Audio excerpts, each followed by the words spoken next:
Morning everybody, welcome to Solo ReacTalk. This morning I'm going to be reacting to a video requested by multiple people.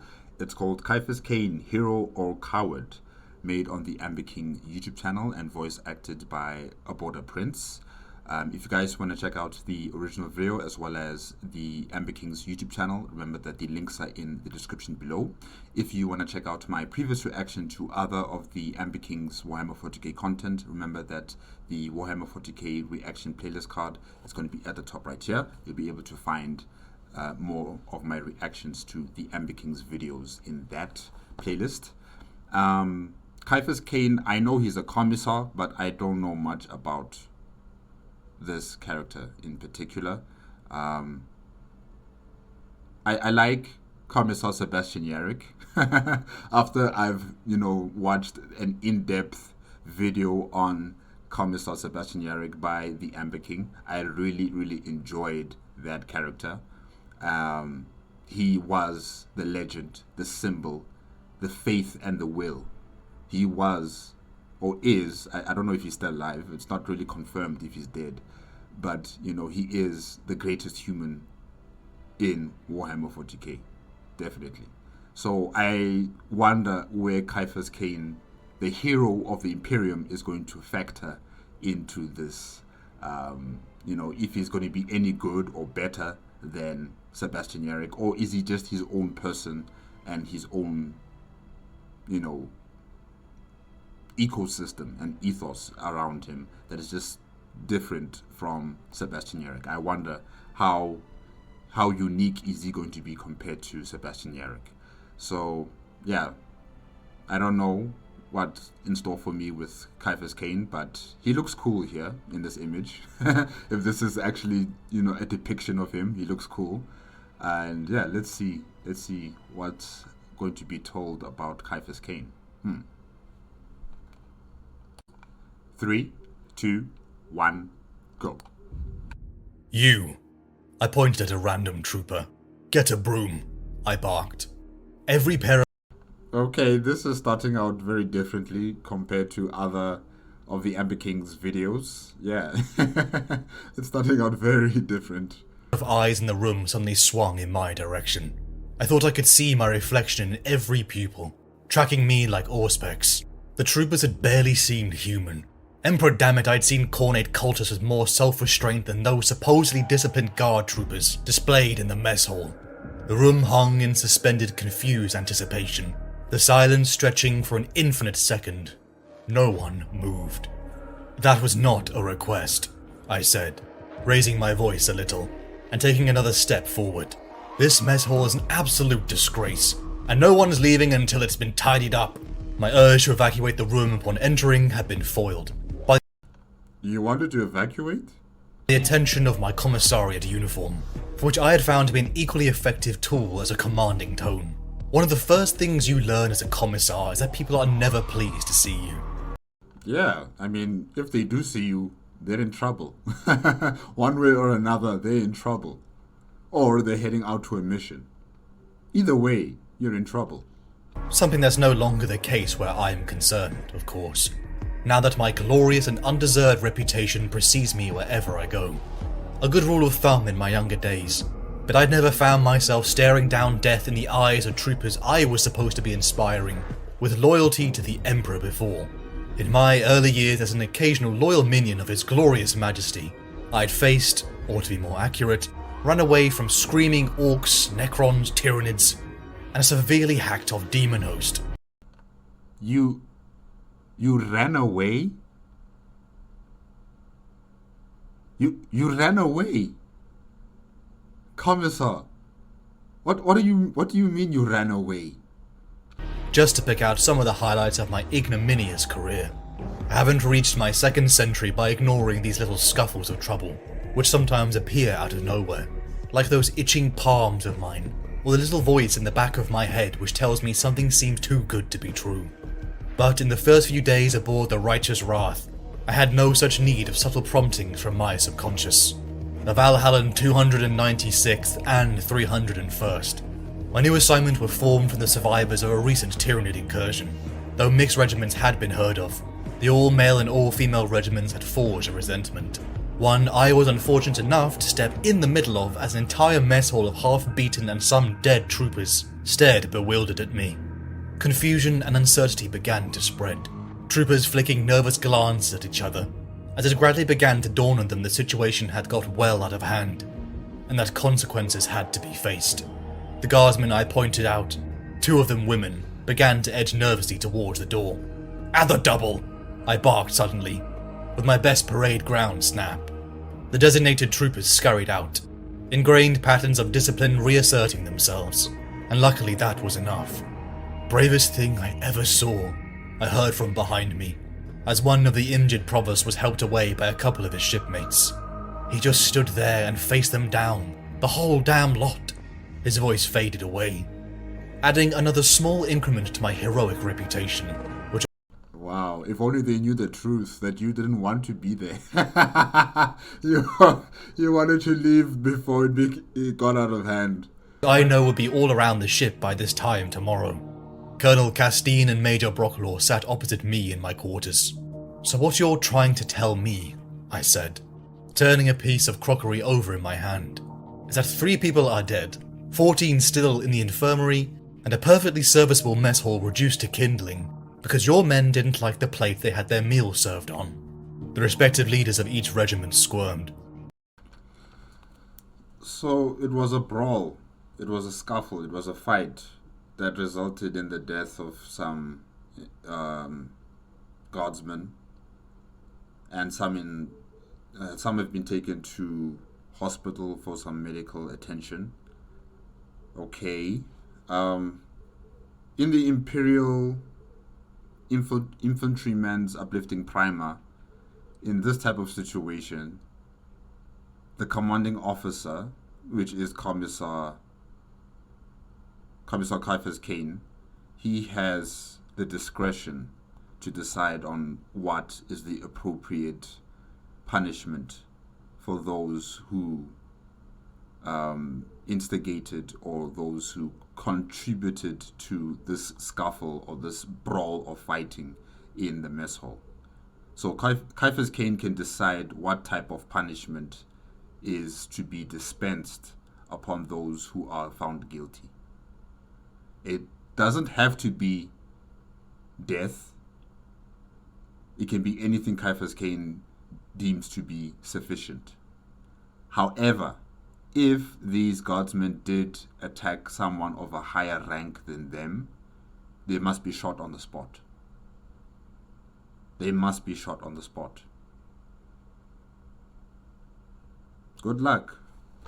Major Brocklaw, a man of perhaps middle age who upon our first meeting had made the mistake of testing my strength. 2 could play at that game, of course, and I had the advantage of a couple of augmetic fingers, so I returned the favour, smiling blandly as the colour drained from his face. Colonel Castine was clearly younger, thrust into her role before expected to. Her enthusiasm had almost completely caught me off guard, making me unsure if she desperately sought approval because of my reputation as the hero of the Imperium. Both had switched to shallow breathing, for the presence of my aide, Gunner Jurgen, who made the unfortunate side effect of producing a miasma of what smelled like rotten socks. Rotten socks. Rotten socks. Interesting. Jurgen. Okay. Jurgen, maybe you need to bath, man. Oh. Though dim of wit, I had never come across a man who possessed his absolute loyalty. Colonel Castine and Major Brocklaw clearly didn't enjoy each other's company. The trading barbing, insults, and snide remarks followed down their respective regiments. What I currently possessed was a fighting force that was just as likely to tear itself apart rather than the enemies of the Imperium, which did little good to keep me alive. Dead troopers and rioting over the use of incorrect regiment founding day plates. "This ship is en route to a war zone," I said. "We could be within combat within hours of arrival, and when that happens I have to rely on the trooper next to them, whoever it is. I don't want my people getting killed because they don't trust their own comrades, so they're going to train together, and work together until they start behaving like an Imperial Guard regiment Good. instead of a bunch of pre-scholar juvies. And then they're going to fight the Emperor's enemies together, and I expect to win. Is that clear?" I like that. I like that. Both nodded. I continued. I've had the ship's astropath contact the Minotaurum, and they've agreed in principle. There is no regiment currently designated Valhallan 597th, so I propose adopting that as our new identity. Nice. Okay, Valhanan 517, right?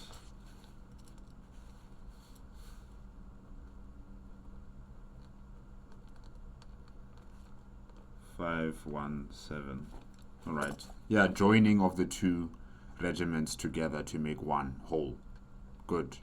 Outcry came from both of them, even a piping up from Castine's aide, Lieutenant Sula, whose face looked to me rather equine. I placed my las pistol upon the table. Yes. Yes, CIAPHAS CAIN, yes. Yes. If they disobey direct orders from you as their superior, shoot them on the spot.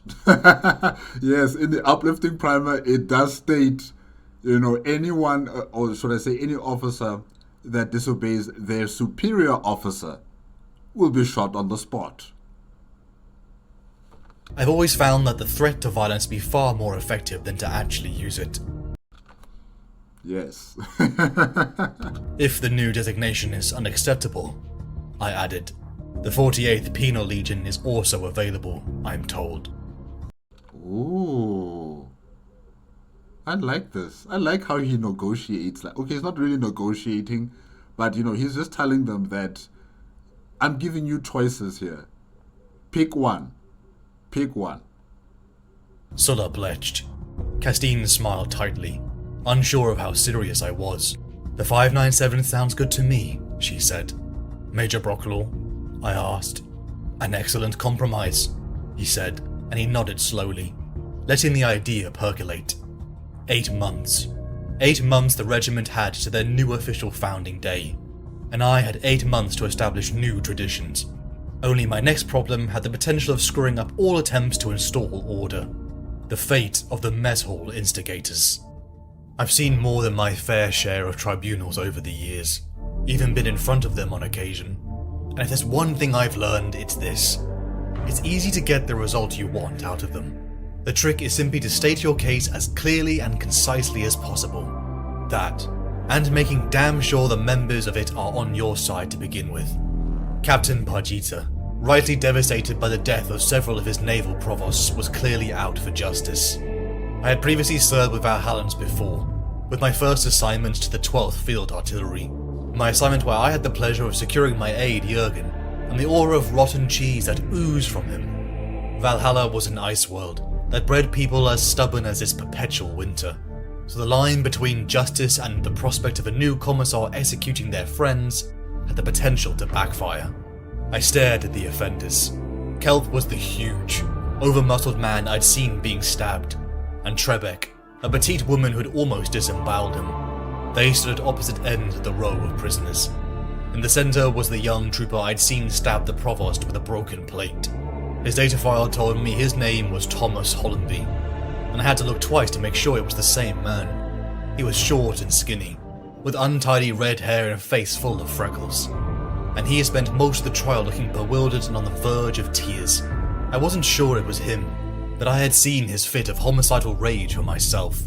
Between him and Trebek was another female trooper, one Griselda Valade. She was stocky, brunette, and clearly out of her depth as well.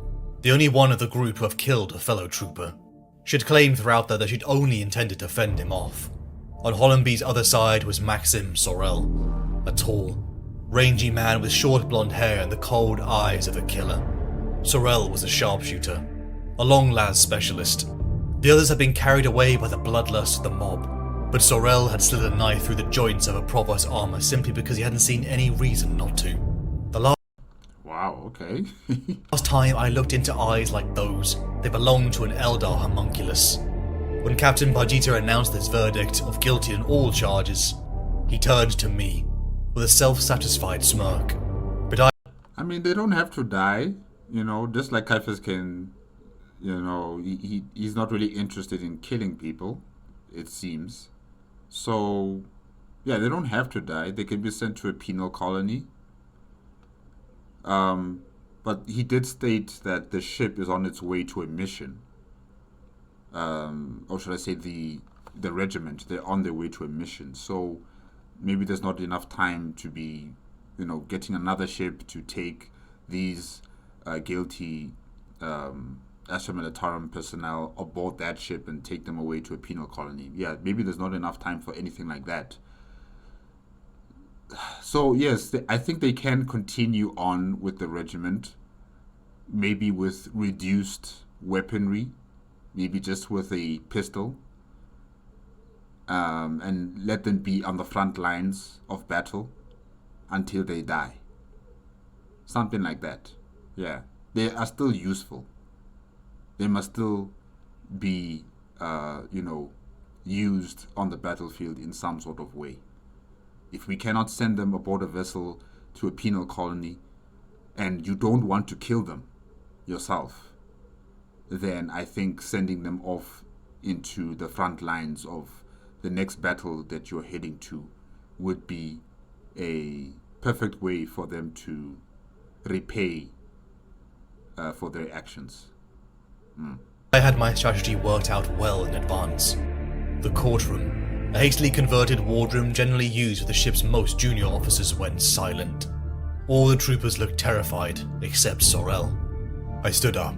A commissar's duty is often harsh, I said. Regulations are there to be obeyed, and discipline to be enforced.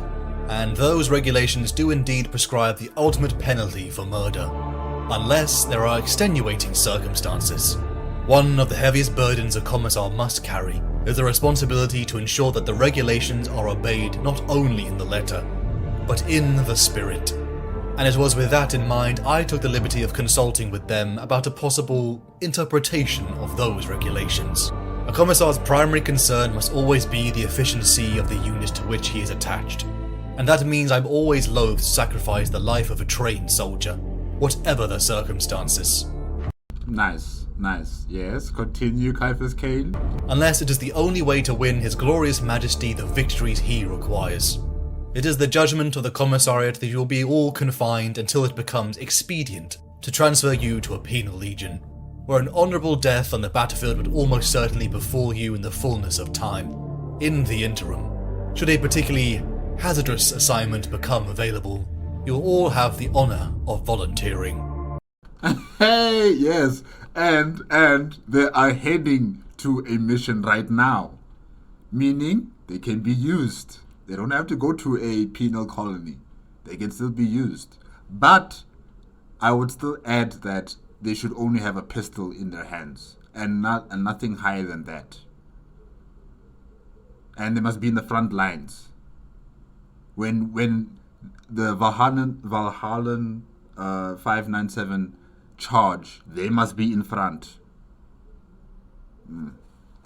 I saw the deep frown upon Captain Pargita's face, and the now reassuring nods of my fellow commissars, many of whom seemed to be young pups enamoured by my reputation, and one veteran enraptured by my words. The prisoners were trudged out with a look of surprise, all except the cold stare of Sorel. I must say it was a resounding victory. I walked into a room filled with cheers and laughter from the regiment's senior officers. I played up my humility well, as the cheers from my name roared and then died down. I, Castine, Brocklaw and the others raised a toast to the 597th. The 597th, they all shouted, men and women alike, swept along with cheap motions and cheaper rhetoric. In a few short weeks I had formed the regiment into one, but most importantly, I'd established myself as a popular figure amongst the common troopers, which meant they'd watch my back if I was ever careless enough to find myself anywhere near the actual combat zone. Become the symbol. Become the legend. Become faith. Become will. Yeah, no. The point where you have the support of the commanding officers of the regiment and you have the support of the soldiers within the regiment, you're covered, CIAPHAS CAIN. You are respected. You're not just feared, but you are respected now. And I'm sure this regiment would try to make sure that you survive. They don't want to have another commissar who might flip on them, who might just kill because, it's within his duty and responsibility to dispense, justice how he sees fit. You know, you chose a different path. You didn't go directly for your gun. You know, you brandish it as a threat. You brandish it as a warning, but you're not using it against them. And I think they'll respect that from you. Definitely. They will try to make sure that you stay alive. You know, not only because you kind of gave like a second chance to these guilty Valhallan guardsmen, but because they see that you are fair in a way. And I think they're going to trust you because of that. They're going to want to keep you alive. Because if you die, whoever comes to replace you might be far worse. Putting them together into an effective fighting force was just a useful bonus. But my mood soured as Castine informed us of our new mission. Some backwater dirtball named Gravelax. Gravelax.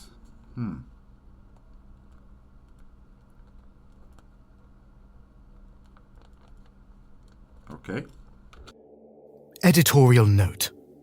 What, for want of a better phrase, I will henceforth be referring to as the Cain archive, is, in truth, barely deserving of so grandiloquent a title. It consists merely of a single data slate, stuffed full of files, arranged with a cavalier disregard for chronology. What But it's an archive. It's an archive. can be stated with absolute certainty, however, is that the author was none other than the celebrated Commissar CIAPHAS CAIN, and that the archive was written by him during his retirement, while serving as a tutor at the Scholar Progenium. People in the Imperium of Man retire? Wow, okay. I think this is the first time I've actually heard of someone retiring. Unless if it was some sort of, political action that has resulted in that particular officer being pushed out from his position. Like how Sebastian Yarrick was pushed out of his position, when he was stationed on the planet of Armageddon. He was also pushed out from his position, and he was sent into retirement of some sort. But yeah, it's interesting to hear that he's in retirement right now. Some of my fellow Inquisitors may be shocked to discover that one of the Imperium's most venerated heroes was, by his own admission, a scoundrel and self-seeking rogue. A fact of which, due to our sporadic personal association, I have long been aware. Indeed, I would go so far as to contend that it was this very combination of character flaws which made him one of the most effective servants the Imperium has ever had. That's amazing. The fact that he's survived this long without the Inquisition, investigating on this commissar, or without any of his how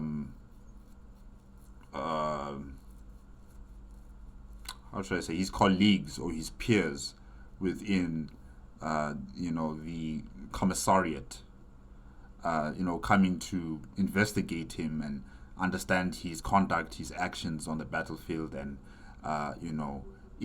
within the Imperium of Man, and that no one has really questioned his tactics, and no one has, said that, Commissar CIAPHAS CAIN, your conduct is not becoming of a commissar.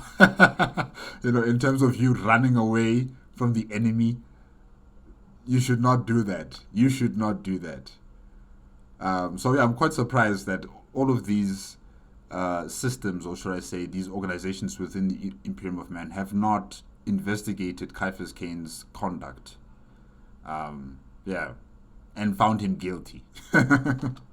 In his century or more of active service to the Commissariat, and occasional less visible activities at my behest, he faced and bested almost every enemy of humanity.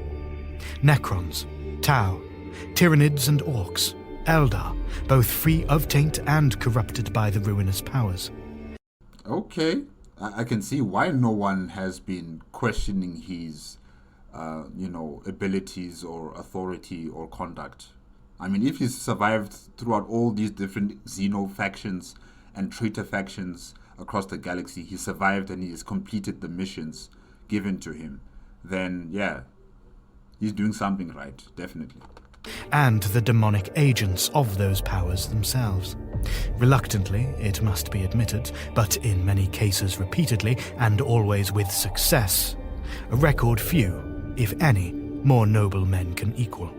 In fairness, it should also be pointed out here that Cain is his own harshest critic, often going out of his way to deny that the many instances in which he appears, despite his professed baser motives, to have acted primarily out of loyalty or altruism were any such thing. It would be ironic indeed if his awareness of his shortcomings should have blinded him to his own, admittedly often well-hidden, virtues. I have taken the liberty of breaking up the long and unstructured account into relatively self-contained chapters to facilitate reading. We intended to Thank you. make an impression with our arrival, and by the Emperor we surely did, setting out to march the 10 kilometers or so into the city. Most of the troopers were glad of the exercise, reveling in the fresh air and sunshine after so long between decks, and swung along the highway, las guns at the slope. Being an old hive boy myself, it was all one to me, but I was affected by the general holiday atmosphere, I think. Mayor, the planetary capital of Gravelax, had earned the title of backwater in my opinion. Located at the edge of current Imperial and Tau space, Gravelax would normally be the center ground for open conflict, though following the current ceasefire between us and the foul Xenos, a sort of cold war was brewing upon this small moon. So you could say there's some sort of ideological battle happening on this planet. It's not a full-blown conventional war, but it's a war for minds. Yeah. Since it's a cold war of some sort. Yeah. As evidenced by my growing unease and the mix of architecture. The sharp Gothic Mix? What do you mean mix? That is very worrisome. of Imperial culture that I was used to became too intermixed with curved and domed buildings. There was insidious alien influence at work here. The whole city must be razed. The whole city must be razed. Razed to the ground. No ways. No ways. You can't have mixed architecture. That's how you start winning the battle of the minds. You know? You have Imperium buildings here, you have Tau buildings there. No, you can't have that. It can only be mankind. Mixed. This is heretical. There's something seriously wrong here, I said to Jurgen, who looked up briefly from the road ahead to nod in agreement. Something doesn't smell right, he agreed, without a trace of irony. Have you seen the civilians? Now that he came to mention it, there were remarkably few of them lining the route. Shouts began to call from more unsavory types, a danger I felt relieve as we approached the Imperial compound. A voice came shouting out to me. The last time I had seen Torren Divas, he just made captain, and was nursing a hangover as he saw me off from the 12th Field Artillery. I remember thinking at the time, he was probably the only man in the battery who was sorry to see me go. There were streaks of grey at his temples now, I noticed, and his belt was out another notch, but the same air of boyish enthusiasm still hung around him, as on the day we first met. I enjoyed my catch-up, but relished the prospect of our situation leading to a Tau full-scale incursion. We're already here, Divas said. And what's his name? Divas. Okay.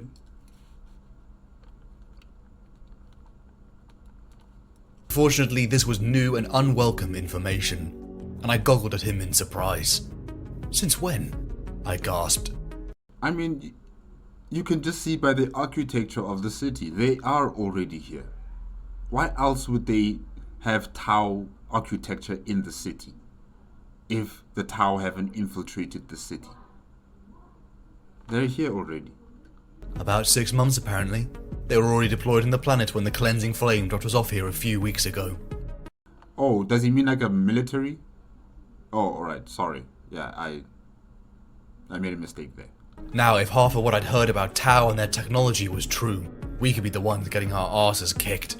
Divas grinned at my expression, misinterpreting it entirely. We left the Imperial compound, my commissar uniform more than enough to intimidate any who felt they could stand in our path. One thing I can say for Divas, he knew how to find a good bar. This one, the Eagle's Wing, the wide smoky cellar was full of Planetary Defense Force regulars, and were delighted to see some real soldiers at last, and were fulminating at the governor for not letting them loose on the aliens years ago. Divas kept the drinks flowing, drunk enough to voice the rumours of an Inquisitor upon Gravelax. Yikes. We began walking back, Divas far drunker than I.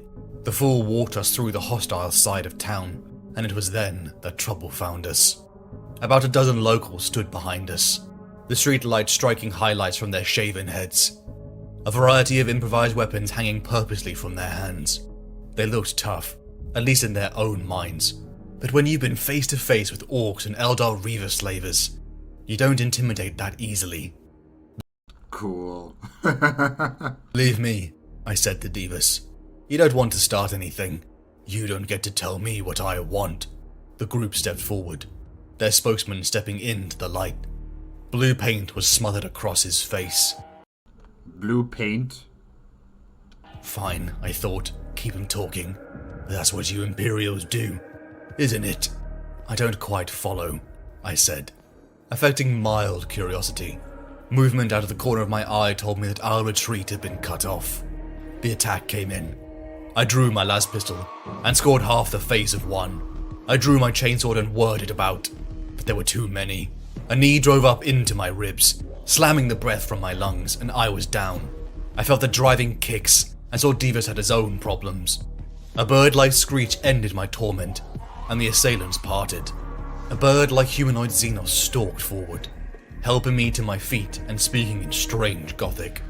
Whenever you don't have a clue of what's going on, I've always found it never hurts to be polite, and I Okay, polite to a Xeno. thanked him for his help.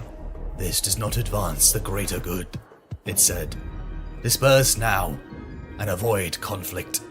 Well, that was a challenge if I'd ever heard one.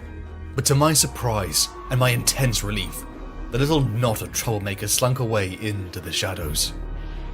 You know, luckily there aren't any other officers around who are seeing this, who are witnessing this.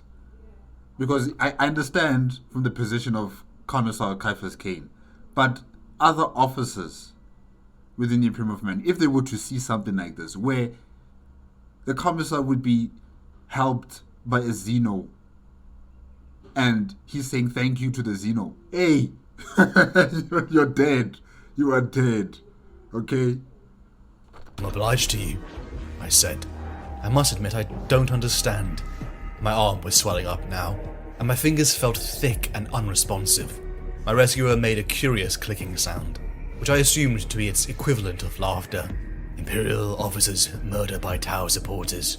Not a desirable outcome when the political situation is tense, he said. I have the honor to be Gorok of the clan T'Cha. The creature said, I am Kroot.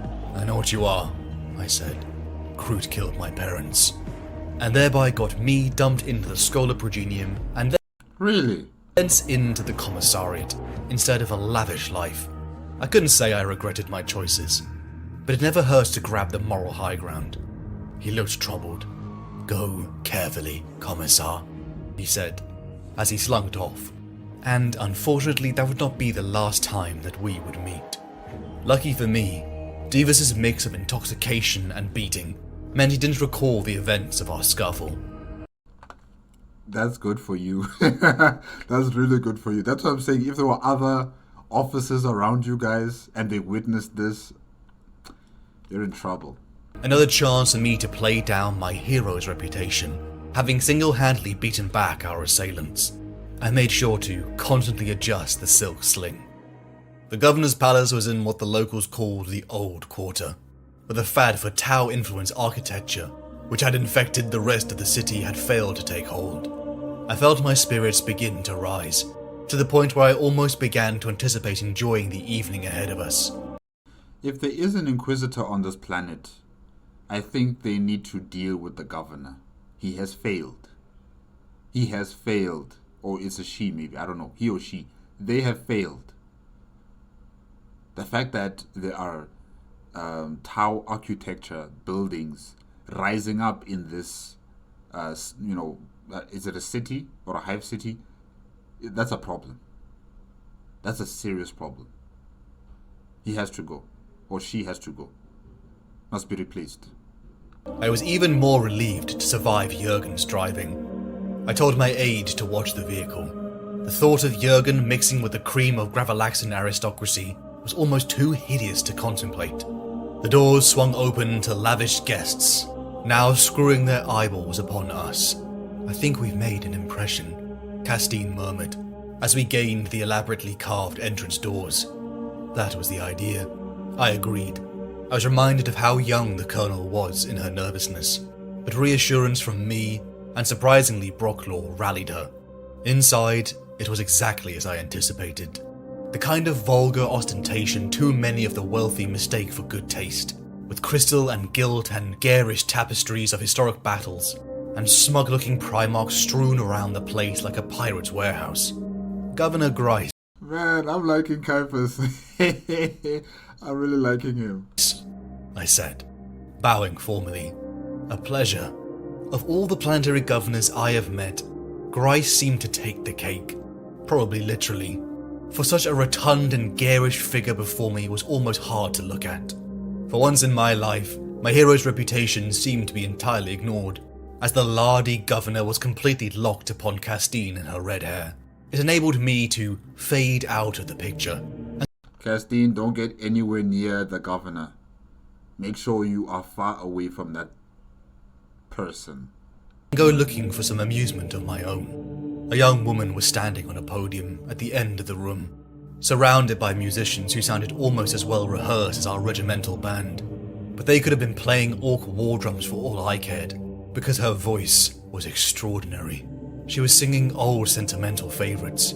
I felt my eyes drifting in her direction every time the crowd parted, enough to afford me a view. She was tall and slim, with shoulder-length hair of a shade of blonde I'd never seen on anyone else before or since, hanging loose to frame a face which nearly stopped my heart. Her eyes were the hazy blue of a far horizon. Are we supposed to be... No, Caiaphas, focus. Focus. You're on a mission here. And seemed to transfix me wherever I looked in her direction. I heard you nearly started the war early, said a voice from behind me. Erasmus Donali, Imperial Envoy. The introduction wasn't necessary, for I had never seen an outfit that screamed diplomat more. Not from choice, I can assure you, I said, just defending an officer who lacked the self-restraint to ignore a blatant piece of sedition. I see, he said. He eyed me narrowly, trying to size me up. I kept my expression neutral. I take it your self-restraint is a little stronger, he said. At the moment, I said, choosing my words with care. We're still at peace with the Tau. I can see your reputation is far from exaggerated, he said, as we shook hands. His dislike of the imbecilic Governor Grice that leered at Castine was apparent. Supposedly this whole Cold War between the Tau and the Imperium was his fault. He got so carried away counting his bribes from the likes of him. Erasmus tilted his head to the far corner of the room, that he hardly even noticed his planet slipping out from under him, he finished. A cadaverous hawk-nosed individual, dressed in unwise scarlet hose and a burgundy tabard, was holding forth to a knot of local aristocracy. One of the rogue traders we've heard so much about, I said, as he shrugged. So he says, but no one hears entirely what they seem, Commissar. You can certainly depend on that, he said. We drifted apart as I met eyes with Castine. She had seemed to embrace her newfound confidence, as a fob of nobles seemed to follow around her. Castine, be careful. It looks like you've lost your date, a voice said behind me. I turned, and found myself falling into the wide blue eyes of the singer I'd been watching before. Uncharacteristically for me, I was momentarily at a loss for words. She was smiling, a plate of finger food in her hand. She's, just a colleague. A fellow officer. Nothing like that between us. Strictly against regulations, for one thing. Uh-huh. And anyway, we're not... She laughed. A warm, smoky chuckle that warmed me like Amasek, and I realized she was pulling my leg. I know. No time for romance in the Imperial Guard. It must be grim for you. We have our duty to the Emperor. How would you know all of that, lady? Were you part of the Imperial Guard as well? I mean, it's not something that common folk should know about, really. For a soldier, that's enough. It's the sort of thing I usually say, and most civilians lap it up. But my beautiful singer was looking at me quizzically, the ghost of a smile quirking at the corner of her mouth, and I suddenly got the feeling that she could see right through me to the core of deceit and self-interest I normally keep concealed from the world. It was an unnerving sensation. What if she's a psyker? For some, maybe. But I think there's more to you than meets the eye. She picked up a bottle from the nearby table with her free hand and topped up my glass. There's more to everyone than meets the eye. I said, more to deflect the conversation than anything else. She smiled again. That's very astute, Commissar. She extended a hand, slim and cool to the touch. The middle finger ornamented with a large and finely wrought ring of unusual workmanship. Evidently she was extremely successful in her position, or had at least one wealthy admirer. I would have laid money on both. I kissed it formally, as etiquette demanded, and to my astonishment she giggled. A gentleman as well as an officer. You are full of surprises. Then she surprised me by dropping a curtsy, in intimation of the bovine debutantes surrounding us. The light of mischief was in her dazzling eyes. I'm Amberly Vale. Amberly.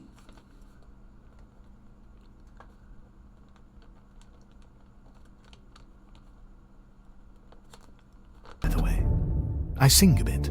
I know. And very well, too. She acknowledged the compliment with a tilt of her head. I bowed formally, entering into the game.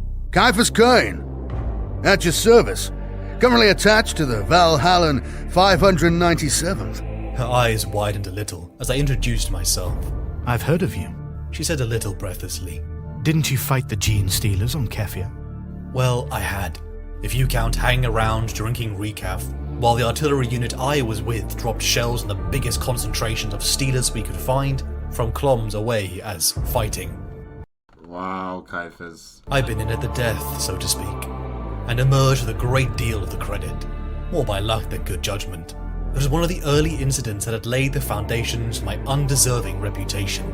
But my misadventures since had tended to overshadow what most of the galaxy still regarded as a minor incident on a backwater agri-world.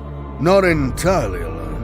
I said, slipping easily into the modest hero demeanor I could adopt without thinking. There was an Imperial battle fleet in orbit at the time. And 2 full divisions of Imperial Guard on planet. She laughed again. This lady knows more than she's letting on. Amberly, yeah. I'm watching you. I think you're a psyker. I think you might be a spy for the Tau. I could be wrong about that, but you know more than what any commoner is supposed to know. Even if you are rich. I mean, I understand CIAPHAS CAIN being well known within the Imperium of Man's Astra Militarum, but not in civilian populace. And on a backwater planet called Gravelax. How would someone like you know so much information about CIAPHAS CAIN and his, accomplishments on the battlefield? Okay. My astonished expression. I have relatives in Skanderberg 17th. You're still talked about back there. I can't think why. I was Okay. just doing my job. Of course. Amberly nodded, and again I got the feeling that she wasn't fooled for a moment. You're an Imperial Commissar. Duty before everything, right? Absolutely. And right now, I think it's my duty to ask you to dance. Hey, hey, hey! Hey, hey, hey! CIAPHAS. It was a transparent attempt to change the subject, which I'd hoped she'd put down to modest embarrassment. I half expected her to refuse, but she smiled, discarding her plate of half-eaten delicacies, and took my uninjured arm. I'd love to. I have a few minutes before my second set. Let's go! So we drifted across to the dance floor, and I spent a very pleasant few minutes with her head on my shoulder, as we spun around to an old waltz I'd never learned the name of. I noticed a quiet, vehement altercation between Grice and the hawk-faced rogue trader. Do you know who that is? I asked, not really expecting an answer, but it seemed my companion was well versed in the intricacies of Gravalaxian politics. It came with performing for the aristocracy, I supposed. His name's Aurelius, a rogue trader here to deal with the Tau, so he says. The qualification was delivered in precisely the same tone of skepticism as Donali's had been, and for some reason I found myself remembering Divis's cloak and dagger fantasies about our night in the Eagle Wing. Why do you say that? I asked. Amberly shrugged. The Tau have been dealing with the same traders for more than a century. Aurelius arrived from nowhere a month or two ago, and tried opening negotiations with them through Grice. It may just be a coincidence, but... She shrugged, her dress slipping across her slim shoulders. Why, now, with the political situation destabilizing? She nodded. It does seem a little unusual. Perhaps he's hoping to take advantage of the confusion to strike a better deal, I said. I mean, that is what you expect from a rogue trader. Aurelius turned on his heel as I watched, and marched away trailed by his bodyguards. Grice was pale and sweating, even more than usual. Wait, the governor's name is Grice?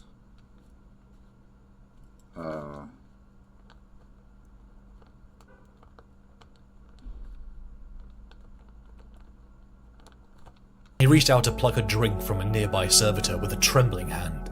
He's thrown a scare into our illustrious governor, at any event. Has he? Amberly watched him go. That seems a little presumptuous, even for a rogue trader. If that's what he really is. I said, without thinking. Those deathless blue eyes turned on me again. What else would he be? An inquisitor. I said. Yeah, but no. Why would the Inquisitor, try to further destabilize or to profit from the destabilization of Gravalax? By making dealings with xeno races.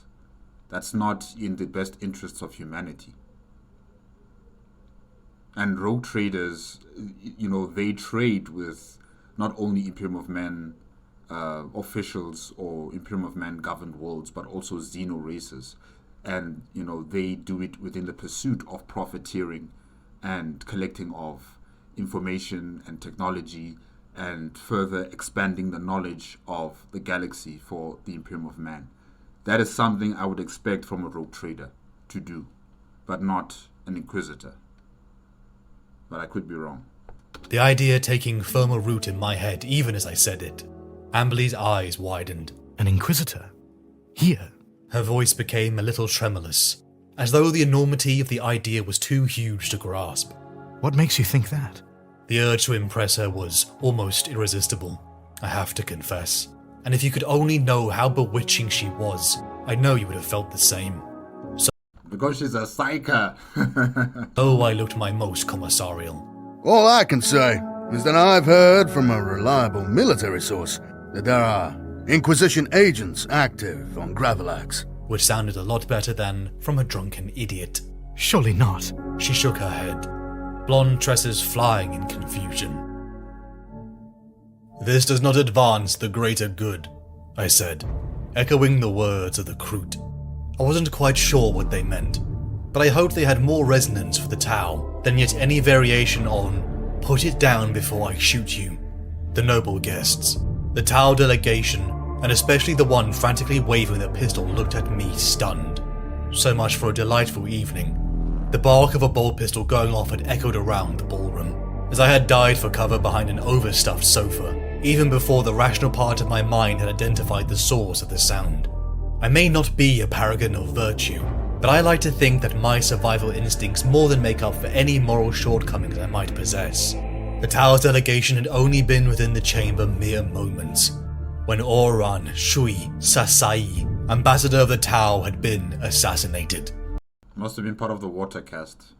Gravalax had just exploded into pandemonium right in front of our eyes. One of the other Tau dignitaries, clearly distraught, drew a pistol and was mere moments away from losing it into Governor Grice's face. That's when I stepped forward. My brash movement and words worked better than I dare hoped. Every Tau in the group, including the maniac with the gun, stared at me with something I took to be astonishment. Their faces are harder to read than human or Eldar, but it gets easier the more practice you have. "What do you know of the greater good?" the Tau asked. Nothing, just that it would be it would not suit the greater good if you did something like this. Yeah. Lowering his weapon a fraction, but keeping Grice covered nevertheless, his companions hesitated, clearly wondering if it was safe to disarm him yet. Not much, I admitted, but adding more deaths to tonight's piece of treachery won't help anyone, surely. "My name is Cain," I said, and the whisper of voices around me echoed it. "That's him, that's CIAPHAS CAIN." The reaction seemed to bemuse my new friend. "Commissar Cain is well known as a man of integrity," a new voice cut in. The rogue trader, or possible inquisitor, Aurelius, was edging his way through the crowd. I leaned on my reputation, slowly calming the Tau entourage down from the precipice. "Did you see the governor with a gun?" I pressed them. "He might have concealed it," spat one of them. True. Grice's overly ornamented robes might have concealed almost anything there. But he's a coward. Why would he want to take this chance to kill a ambassador of the water caste while there's still other Tau members around him? And that would result in his death as well, possibly. Why would Grice want to do something like that? He would never risk himself. He would rather send other people to do the job for him. Voluminous faults, but I tried to picture that indecent lump of lard drawing a pistol. Exactly. Exactly. Hey, CIAPHAS, oh my gosh. It is more likely sourced from the hundreds in the crowd around us. Erasmus Donali, the Imperial diplomat, promised there would be an Imperial investigation and justice, stepping forward to appease them. It was clear the Tau trusted Imperial promises about as far as they could throw them. The situation became worse. I almost believed it was my fault the assassination had let slip on my Vox, until information came in. A force was outside and preparing to siege the governor's palace. So it's a coup d'etat. "A conspiracy," I whispered. The murderer had confederates who were spreading the rumor even before he struck. This wasn't meant to just disrupt the negotiations. It was supposed to signal a full-scale revolt. The Tau signaled for their own transportation, which would take time to arrive. Governor Grice offered his own guard, bedecked in jewels and gold, but equipped with almost ceremonial weapons and about 2 brain cells between them. The Tau emissaries looked less than impressed. "I believe the Commissar arrived with an honor guard," Aurelius said. "Surely a man of his reputation can be trusted with so delicate a task." Right. Good luck, CIAPHAS. Thanks a lot, I thought. But with that reputation at stake, all I could do was muster something about it being an honor I didn't deserve. Which was perfectly true, of course. "Be on your guard," Castine warned them. "The assassin is still at large, so trust no one apart from us. There's a mob of rioters heading this way, and a PDF platoon with orders to secure the palace grounds. When they get here, it'll be bloody." That was right, for I had witnessed firsthand the eagerness of the PDF to bludgeon Riley citizens. I listened to the Vox traffic. We had 10 minutes before an angry mob was here to rip the Tau, Imperials, and most importantly me, apart. Okay, so it's not really a coup d'etat, but it is a riot of people who are coming to disrupt and coming to, crash this party. I'm not sure if this group belongs to those who support the Imperium of Man, or is it a group that supports the Tau Empire's expansion on Gravilex? Because this would be beneficial for them as well. They would want to kickstart this war on Gravilex and finally defeat the Imperium of Man forces on the planet and have the Tau Empire control this entire world. They would want to instigate something like this, where a high official of the water caste would be assassinated. It would create chaos and it would result in a war happening far faster than anyone would have expected or would have wanted.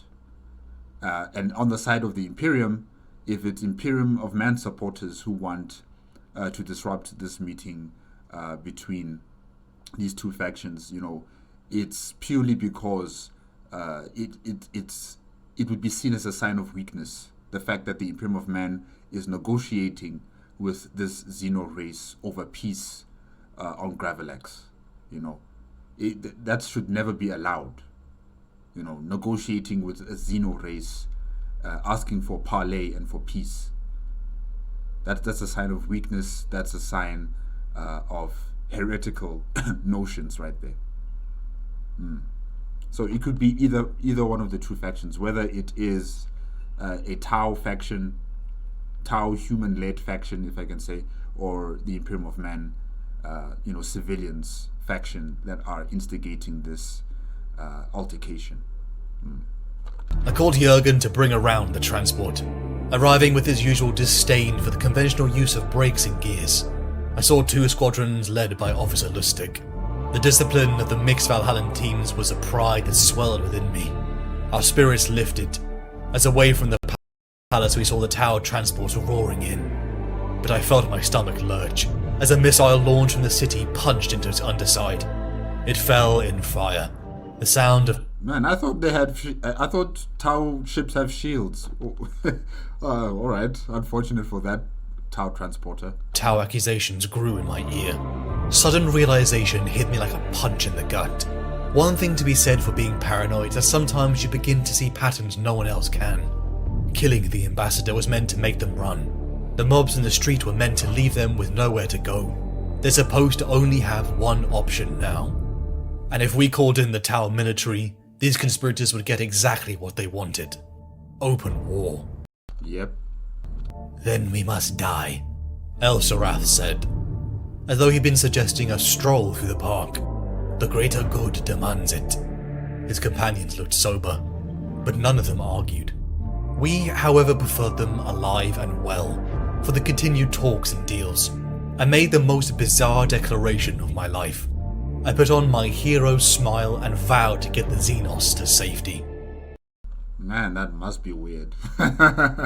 We'd left the governor's palace as soon as we could get the Tau aboard our truck, scrambling over the tailgate in the flickering light from the burning buildings. Lustig's squad split into teams again, 5 on each side, leaving the Xenos diplomats in the middle. It wasn't exactly high security, but it was the best we could do under the circumstances. More news had come in, that even within the PDF whole regiment had risen in revolt, leaving us the sad affair of not knowing who was friend or foe. We actually... What a mess. They seemed to be making good headway through the burning city, until a scruffy man stepped out in front of our transport. Who goes there? He was young, I noticed. His face still pitted with acne scars, and his helmet looked too big for his head. A lieutenant of the PDF. Colonel Castine, Valhallan 597th, and Commissar Cain. Castine leaned out of the cab window to talk to him. Order your men aside. I can't do that. His jaw took on And why can't you do that, PDF soldier? a stubborn set. I'm sorry? Really? Castine looked at him as though she just found him on the sole of her boot. I was under the impression that a colonel outranks a lieutenant. Isn't that so, Commissar? In my experience. I agreed. I leaned past her to address the young pup directly. Or do you do things differently on Gravelax? He paled visibly, as I raked him with the number 2 glare. Number 2 glare. I thought we were through and clear, until the lieutenant made a sly comment. El Hasayoff of the Tau jumped out and berated the PDF, unfortunately now clearly visible to the young lieutenant and his PDF troopers. Why did you do that? Why? Just stay in the car. Blueies, he yelped. Traitors, Xenos lovers were screamed at us. The lieutenant ordered us to hand over our blueies. The fact that they call Tau blueies. I mean, these PDF forces, can they not see that in front of them is a commissar? They're supposed to obey the orders of their superior officer. What are they doing? Yeah, this is crazy. I unfastened my las pistol. The Xenos are under the Imperial Guard protection, I said levelly. And that means mine. Stand aside in the Emperor's name or face the consequences. I had gotten used to my uniform inspiring authority. The boy lieutenant and his undisciplined mob prepared to raise their weapons. Shoot them. Shoot them now. He ordered his sergeants to take the blueies. Lustig, I said. Fire. Even as I spoke, I was leveling the las pistol. The lieutenant's eyes widened for a fraction of a second as he began to turn back to us. The glint of vindictive triumph giving way to a momentary panic, and then half of his face was gone as I squeezed the trigger. Our las rifles flicked up and began cutting them down. Jurgen powered forward and rammed through their makeshift barricade, the sound of bone crunching beneath our tread. Castine and Lustig mopped up the rest. We were very silent for the rest of the journey. No, Caiaphas, don't feel bad. Don't feel bad. You told them, or should I say, you've given them a warning. You gave them a warning. They understood that you guys are their superiors, that you are a commissar, that there are two colonels, inside the transport vehicle. They understood this, and they still continued to insist that they want the blueies, as they call them. You gave them a warning, you gave them a chance, and they still spat in your face. They disobeyed direct orders from their superior. They were going to shoot you. And under the uplifting primer, it is clear, if you disobey direct orders from your superiors, if you threaten your superiors with your weapons, you must be shot on the spot. You did your job. I have killed many in my over a century service to the Commissariat. It was part of the role to maintain Imperial discipline. Despite that, I've always tried my best to avoid using lethal force. Yeah, and you tried. I don't know how many I have killed, but that was the first night I didn't sleep easy. Seeing the terrified look of that over-eager lieutenant clearly out of his depth. We trudged through. I don't even know how he got to the rank of lieutenant if he doesn't understand the rules and the regulations surrounding a PDF officer. I can understand maybe he doesn't have the Imperial Guardsman uplifting primer in his teachings or in his education as a PDF officer, but I'm sure there are some regulations and rules that he has to follow when it comes to a Imperial Guard or commissar that comes within his jurisdiction. What is he supposed to do? He did not follow that. The rest of the city. Bodies were scattered everywhere, which reminded me of a chaos incursion, not civil unrest. It was as night came that we finally arrived at the Tau base. The Vox-enhanced voice of one of their water cars parted the crowd with a simple, "Please desist, for the greater good." As we dropped off the emissaries, we caught Everything is for the greater good. sight of the machinery and weapons. I was beyond relieved we weren't engaging.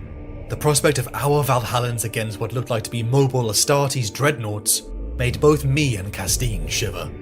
I did a much better job at hiding my feelings though. I had a lot of practice. I felt relief flood me as we departed. "Frack off," I shouted, after the knocking on my door had finally become loud and insistent enough to wake me. I had barely an hour's sleep since returning. I thought it was Jurgen bringing me another cup of Tanner tea, a bitter drink favoured mostly by the Valhallans. Brocklaw popped his head into my tent, telling me someone wanted to speak to me.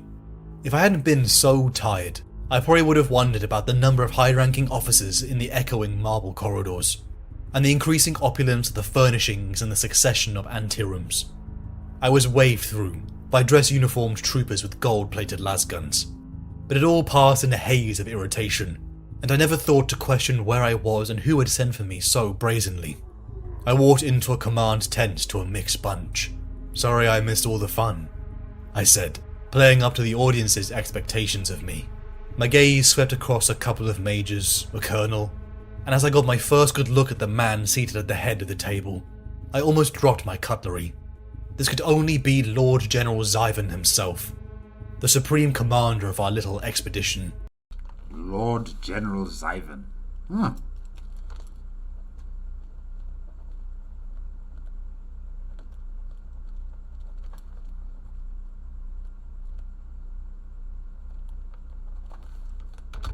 Don't be, he said. You did us a far greater service last night than you could have possibly done by staying. I'm glad to hear it, I said. But you seem to have managed all right. The palace guard must be better soldiers than they look. Hardly. He shook his head in disgust. Commissar. Zyvan addressed me directly. Thank you for joining us so promptly. My Lord General. I nodded a formal greeting. If I had known your chef was so talented, I would have been even less tardy, I added, enjoying the sudden intake of breath from around half those present. I'll pass on your compliments, he said with a half smile. I think more than my words that my actions last night had impressed him more. General Zyvan began the meeting, surmising our situation. Open conflict with the Tau was quite frankly not worth the value of Gravelax, and the assassination and uprising were clearly linked. That was why I was invited. I voiced my suspicions of a wider conspiracy, sure that Governor Grice was too much of an imbecile to be involved, for it seemed almost accidentally he had been playing the Tau, the Imperium and that rogue trader. I had my own suspicions confirmed to me that an Inquisitor was on Gravelax. The hollow displays came up, as General Zyvan illuminated the next disaster, the rebelling PDF, their own loyalist half refusing to attack their own, leaving the idiot Governor Grice, thinking himself a hero and sending his palace guard. No doubt to be seen by the Tau as an escalation, hot war was a breath away. He turned to me. Commissar, would you say that the Tau have reason to trust you? Well, of course they didn't, but that wasn't what he wanted to hear, so I nodded judiciously. More than most other Imperial officers, I suppose. I did save them a bit of a walk last night. As I had expected, my modest joking at my own expense went down well, fitting these idiots' idea of a hero.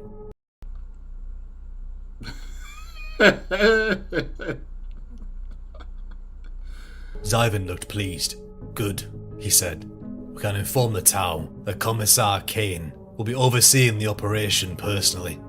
My Really? arms began to itch. The Valhallan mixed regiments of the 597th, along with elements from my old 12th Artillery, began to siege the last traitor elements of the PDF. A remarkably easier assignment compared to the Tyranids they had fought before I had joined.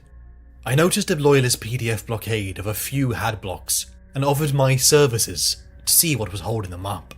And by the time I'd finished the extra piece of make work I just found for myself, Castine and Brocklaw should have the Xenoist survivors pretty much dealt with. If all went well, most of the dust would have been settled before I got anywhere near the firing line. It seemed my luck hadn't deserted me after all.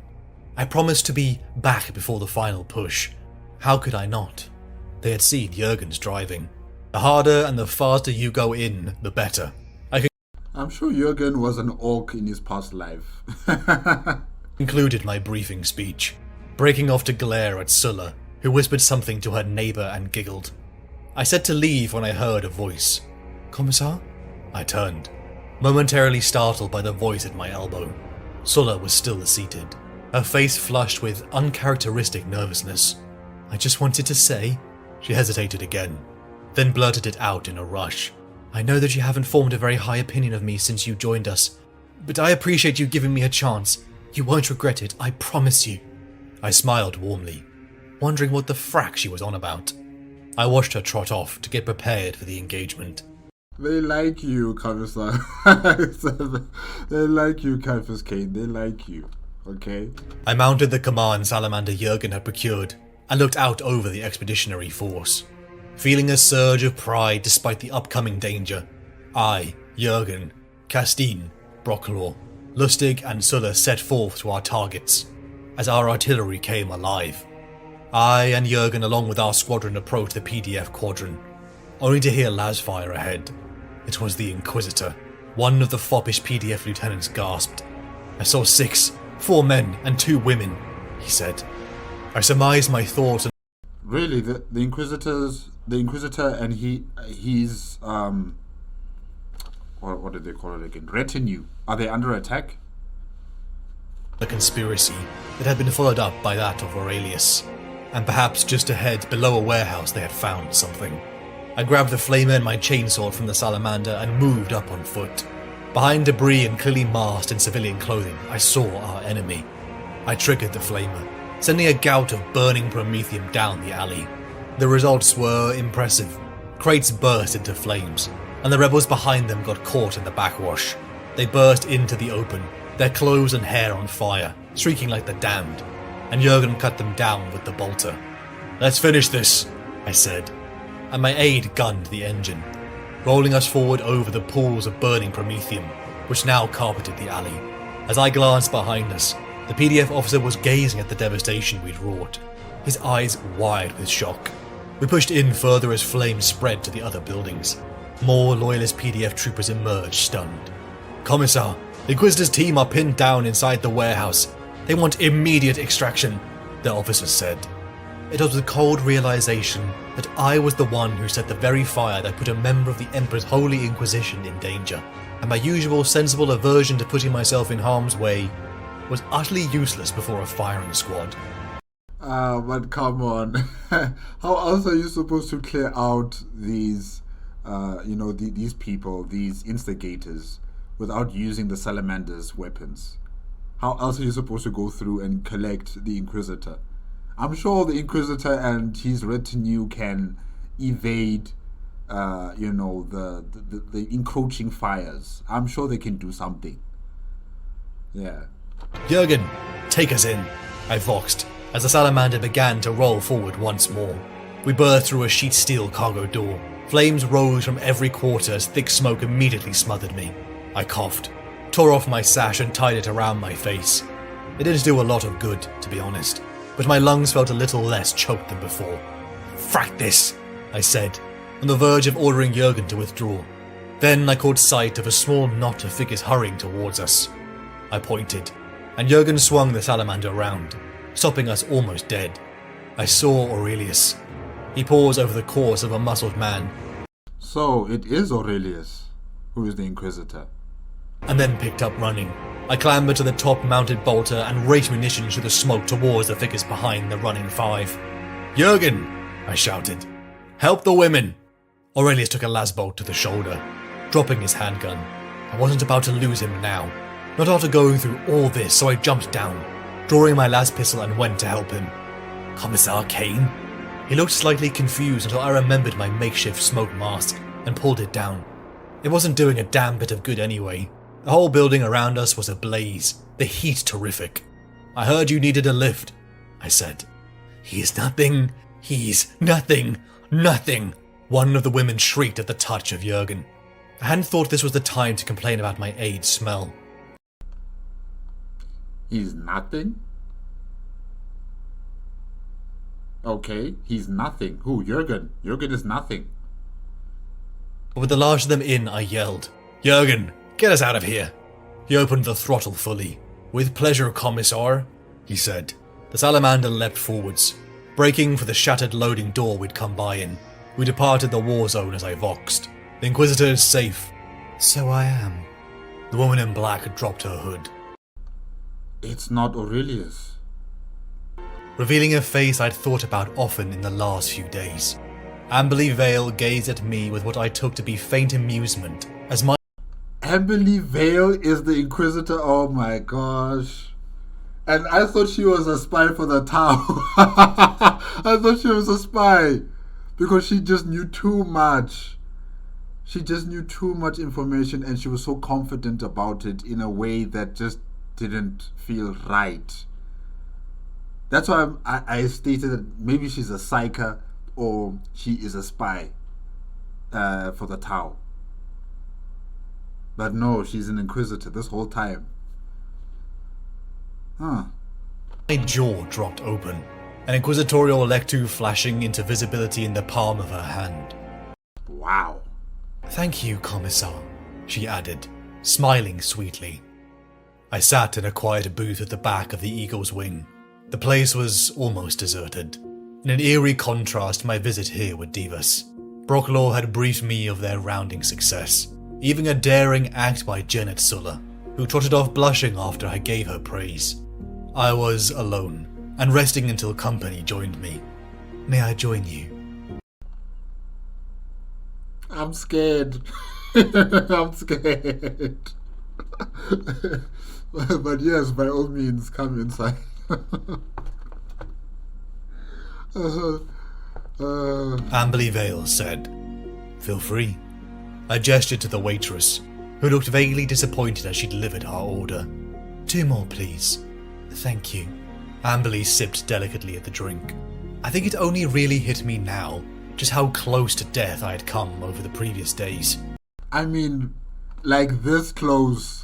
The things you were telling her in the ballroom. Oh my gosh. And my utter failure at avoiding that fate. You're a remarkable man, Commissar. So I've been told, though I can't see it myself. The corner of Amberly's mouth twitched, and with what looked like genuine amusement. "Oh yes, the modest hero routine. You've got that one off pat. No question." She knocked back the rest of her drink in one, and signalled for another, leaving me gaping like an idiot. Her smile widened. "What's next?" "I'm just a humble soldier." She flashed a grin of pure mischief at me. "Lighten up, Commissar. I'm only pulling your leg." And in the process letting me know she saw right through me. If I was in CIAPHAS Cain's position right now, I don't know if I'd be able to lighten up. I mean, you're an inquisitor, okay? It's not that simple. I can't just. Not after all that we've been doing in the past. "You could just try to be yourself, you know," she said. The thought was terrifying. Exactly. I spent so long hiding behind masks, I was no longer sure there was a genuine Caiaphas under them anymore. Just a quivering bundle of self-interest. Then an even more terrifying thought hit me. She could tell what I was thinking. Everything I tried to conceal about my fraudulent reputation would be She's a psycho. open to her and the Inquisition. Emperor's bowels. Relax, I'm not a psycho. Just very good at reading people. I don't believe you. I don't believe you. I don't believe you. It's not in your interest to tell us the truth, Inquisitor. It's not in your interest. So I don't believe you. No. She watched me sag into my seat with relief, not even trying to conceal it, the faint amusement still dancing in the back of her eyes. Then came the worst part. She asked for my help. Of course she's gonna ask for your help. You are CIAPHAS Cain. Deal with aliens, I hazarded. Amberly Vale of the Order of Xenos, she explained. I, Amberly, and General Zyvan were gathered, around in a much more private meeting. Amberly pulled up a star chart onto the hololith, which I recognized without too much difficulty, as it had been produced in far less detail in the briefing slate I'd skimmed through before we'd made planetfall. "The Damocles Gulf," I said, and she nodded. "We're here." She pointed out the Gravelax system, seemingly alone and isolated on the fringes of Imperial space. "Notice anything about the topography of the region?" "We're close to the Tau border," I said, playing for time as I studied the images. "Too close," I concluded finally. "If we had to fight a war here, our supply lines would be far too thin for comfort." "Precisely." Zyvan nodded approval. "Which is why we're desperate to avoid a full-scale war over this miserable mudball," Amberly said. It became clear Gravelax and other worlds like it could be emboldened by a Tau uprising, causing Imperial resources to be diverted from potential enemies in the sectors, such as a new Tyranid Hive fleet, and the Necrons. I shuddered at their mention. Governor Grice and his corruption was not surprising, but our bigger concern was these conspirators. They sought to drag the Imperium and Tau into an open conflict that, quite frankly, both sides wanted to avoid for now. The real question was, who were these conspirators? "Do you have any clue to their identities?" Zyvan asked. I still suspect that these conspirators, it's either they support the Imperium of Man and they want this war to happen, or they support the the Tau, and they want this to happen so that they can have Gravelax. That's what I suspect. And the governor needs to be replaced. He needs to be replaced. We need someone else, someone who's far more tactically savvy and understands how to manage a society. We need to galvanize the people on the planet to be on the side of the Imperium of Man. Because this Cold War is a war of winning minds and winning hearts. And so far, the Tau are winning that. The fact that they already have a forward operating base on the planet, they have, cultural influences within the city that is controlled by humanity. It is a problem. It is a problem. And these problems need to be attended to in a very delicate manner. If you don't want to have war with the Tau immediately, and you want to prepare yourselves for an eventual war in later years to come, you're going to have to make sure that this city and the planet is secured under Imperium of Man ethos and ideology. You need to win the war of minds and hearts. And you guys are just not doing that. So, Governor Grice, yes, he might be seen as a useless person, but this useless pawn or useless person needs to be removed, and we need to bring in someone else. Amberly shook her head, but that was the reason they were under the warehouse. It hadn't occurred to me, but Amberly, that the conspirators' source was in the Undercity, something that as a hive rat myself I was familiar with, but I never imagined Gravelax would possess. We'll need to move fast and light, Amberly said. One fire team and the commissar to lead them. She turned those dazzling eyes on me again and smiled. I'm sure a man of your formidable reputation will be up to the challenge. I wasn't, but you can take my word for it. But I couldn't refuse a direct request from an Inquisitor, could I? No, you can't. So I nodded and tried to look more confident. You can rely on me, I said, with all the sincerity I could fake. And from the grin that quirked in the corner of her mouth, I could tell she wasn't fooled for a second. With And that's why I'm saying she's a psycho, guys. No. Amberly's retinue injured and out of action, we were the next best thing. I'll ask for volunteers, I said, but she shook her head. No need. You've already assigned some. I looked at the data slate. Kelp, Trebek, Valade, Sorel, and Hollenby. Oh yeah, those ones who were found guilty for the altercation and in the cafeteria. Okay. 5 troopers responsible for the mess hall riot. The only troopers on the planet I'd least trust to watch my back. My palms were itching. My inbuilt warning system that said my life was very much fracked. Castine and Brocklor came to send me off, both equally surprised and concerned at the Inquisitor's choice. I was desperately hoping this wasn't the suicide mission my heartbeat was drumming to. My aide Jurgen walked to us across the room. A faint expression of nausea ghosted across Brocklor's face. I'd like to go with you, sir, he said at last. Wait a minute. Jurgen? No, man, it's not just because you smell bad. I mean, one of the people who were inside the salamander tank said that you were nothing. Right? And other people around you, Jurgen, they feel, a bit of discomfort. No, I think you're a blank. I think you are a blank.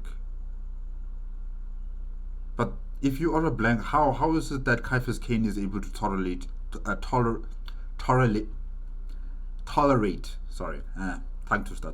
your presence? How is he able to tolerate your presence? While everybody else, they feel nausea, they feel sick, they smell something from you, or they don't see you, they sense nothing. How is it that CIAPHAS CAIN is able to be okay around you? But I suspect that you are a blank. Let me write it down here.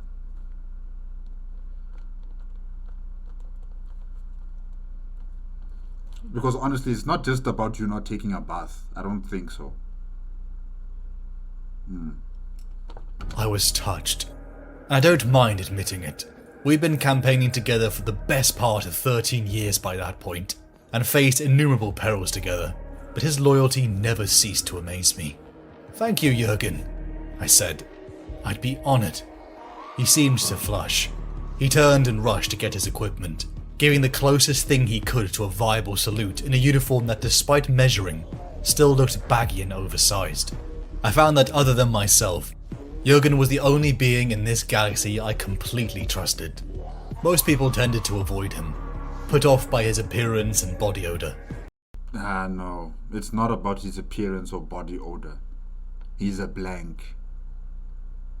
And the fact that you have gone through so many conflicts that dealt with the warp, that dealt with also Tyranids and the Orcs, they all have Psyker divisions or Psyker personnel in those armies or factions, right? And when you deal with chaos incursions, you're dealing with people who are also imbued with warp energies. As a blank, Jurgen can negate those abilities, and it would make it much more effective as you, Commissar CIAPHAS CAIN, to conduct war and battle against those opponents because of Jurgen's abilities. That's one of the reasons why you've survived for so long and why you've been so well accomplished as a commissar. Not just because you're very good as a commanding officer. That I won't take that away from you. You are a very good commanding officer, I think. But also, it's not also just because of luck, but because you have Jurgen on your side. Definitely. Jurgen is a blank. I'm certain of it. I might have been wrong about Amberly Vale, being a spy for the Tau. Yes, I was wrong about that. But with Jurgen, I know, I can see it. You are a blank. And the vague sense of wrongness he exuded. But I'd been close to him for so long, I'd gotten used to seeing past that, to his well-hidden virtues, though I was the last person you'd normally expect to appreciate them. Kelp, Trebek, Valade. Hold on.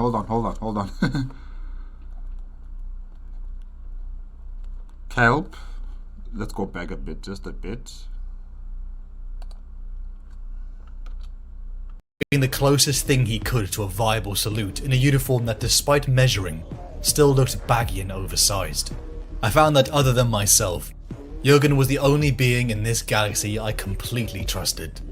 Most people tended to avoid him, put off by his appearance and body odor, and the vague sense of wrongness he exuded. But I'd been close to him for so long, I'd gotten used to seeing past that, to his well-hidden virtues, though I was the last person you'd normally expect to appreciate them. Kelp, Trebek.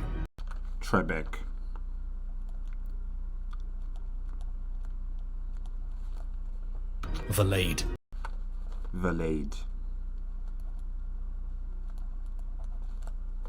Sorrel.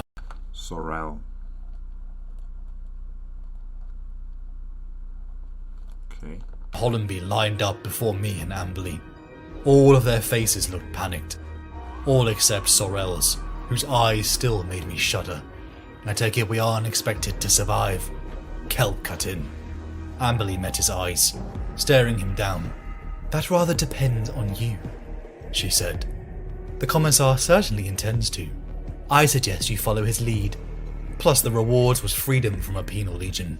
"So, to recap," Kelp said, "you want us to go into an unmapped labyrinth, looking for something you think might be down there, but you don't know what, protected by an intermediate number of heavily armed guards, and the last time you tried you were the only one who made it out in one piece?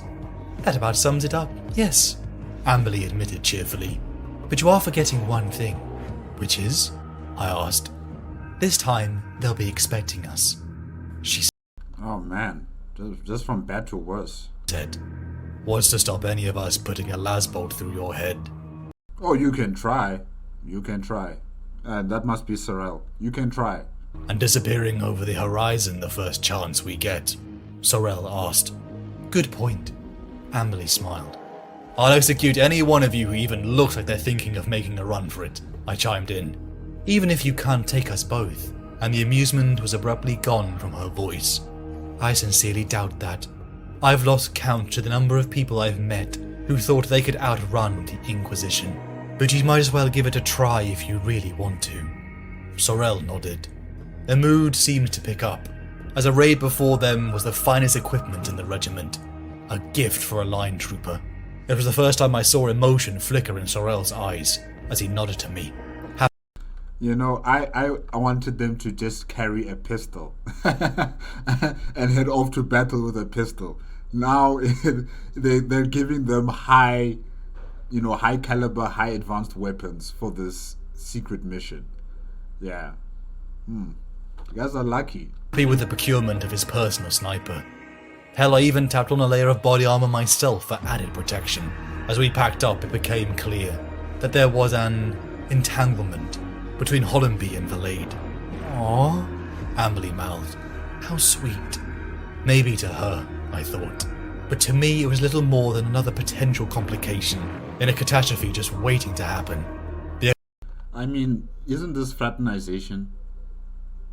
I can't remember if this is allowed. I don't think so. In the uplifting primer, I can't remember.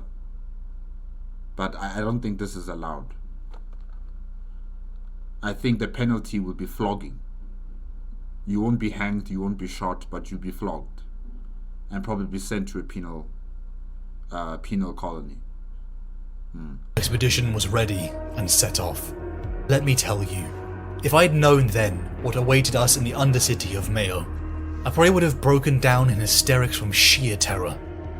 It wasn't long into our journey that we heard the news. The imbecile Governor Grice had ordered combat readiness, despite the stalling of General Ivan. We approached the smoky remains of the warehouse, lumbering down into a hatch Amberly and her retinue had escaped from, only to find a makeshift barrier. Jurgen leveled his melter rifle, a rather monstrous piece of gear that could punch through even tank plate. Kelp and Sorrel ran back, as Amberly stopped him in his tracks. Right idea though, I said, seeing his crestfallen expression. Valade, Hollenby, front and centre. 5 rounds rapid. Our path was open. I assembled the squad quickly. Kelp, I said, you're on point. He nodded but didn't look happy. Then Sorrel, Valade, Jurgen, me, the Inquisitor.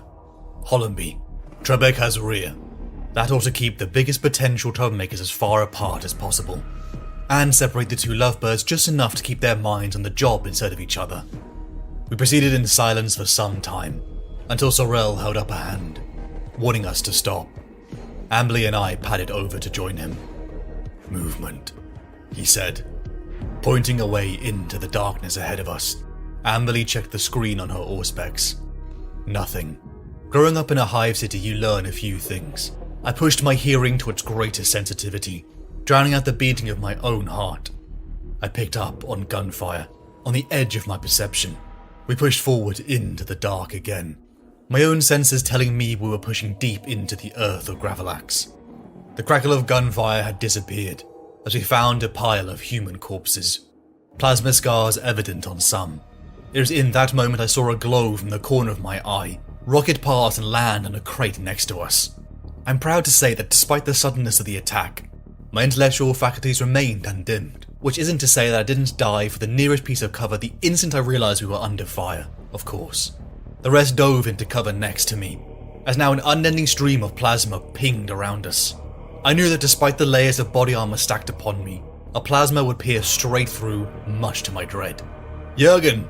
I shouted. Can you get a shot? Not yet, Commissar.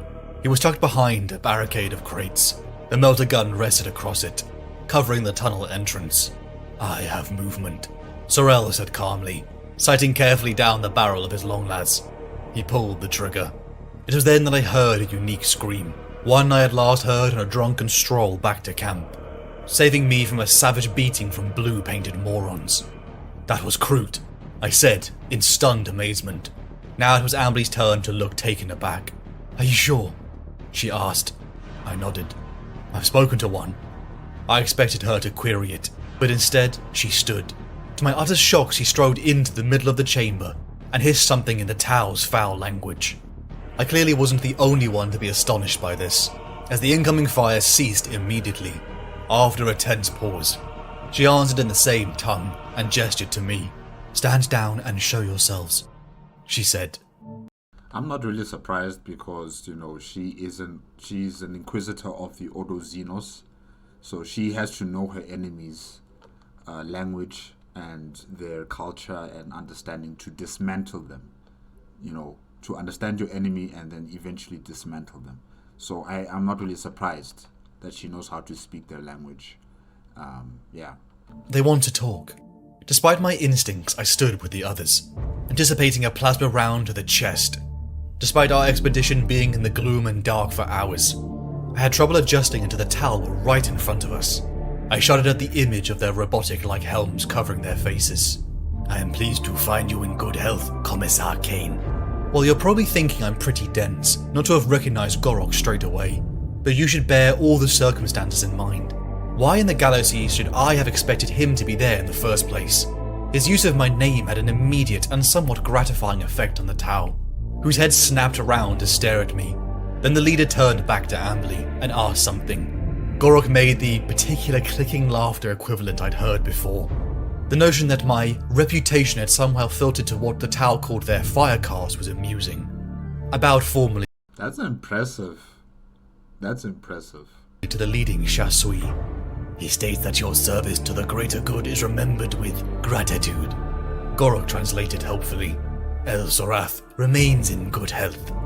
Pleased to hear it, I said, tactically refraining from hoping out loud that El Hassai, the gun-waving lunatic, wasn't. Amberly conferred with Gorok and the Chassui and came back with a rather amusing proposal. It seemed that the Tau were down here for the same reason, and it served the greater good to team up. Team up with the Blue East? Kelp was outraged. You can't be serious. That's blasphemy. That's what the Inquisitor wants. Live with it. And if the Inquisitor wants it, you must do it. And don't worry, now you're under the jurisdiction of a Inquisitor. You're not going to be in trouble for doing something like this. If you were just, in the regular Asha Militarum and you were joining forces with the Xeno race, yes, you would be in trouble. But because you are under the command of an Inquisitor that specializes in this field of conflicts, you'll be fine. Said. Despite the blasphemy, I was rather pleased with the idea of having more guns and bodies between me and any potential threat, which meant my chances of survival just went up. So... Okay. We formed up, the Tau leading, which was fine by me. Let them suck up any of the fire from ambushes. I was sure to be lurking in the dark ahead of us. It was only Kelp whose protest fell on deaf ears. Apparently the Kroot had lost one to Sorel, but they seemed very matter-of-fact, even impressed by the kill. Sorel, overhearing, looked quietly pleased at the compliment. In stealth we moved up. Unnervingly the Kroot disappeared from sight, and reappeared later, holding corpses in their arms. They began to bite and consume parts of the human flesh. Ew. Much to our, and even the Tau's disgust. But then they spat them out, Gorok informing us they were tainted like the others. Like their very genes were tainted. And their very genes were tainted. Mutants? They're mutants. Okay, are they warp mutants? Or are they Tyrannid, Gene Stealer Cult mutants? Which one?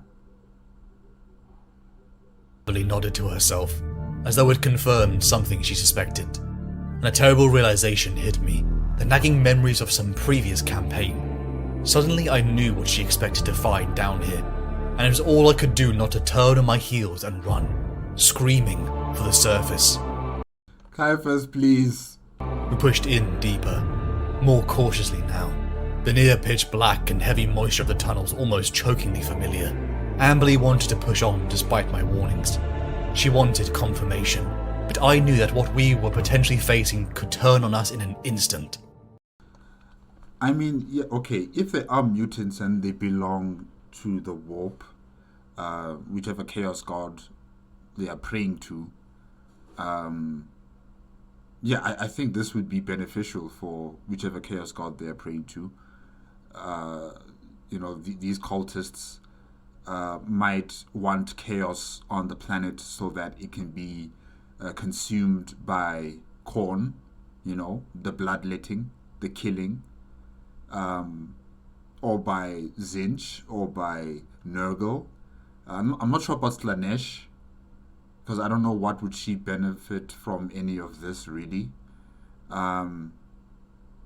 Yeah, it's either those three Chaos Gods, or it could be Tyranids, Genestealer cult. They want the chaos on this planet so that they can propagate more of their kind, no longer in secret, but in plain sight.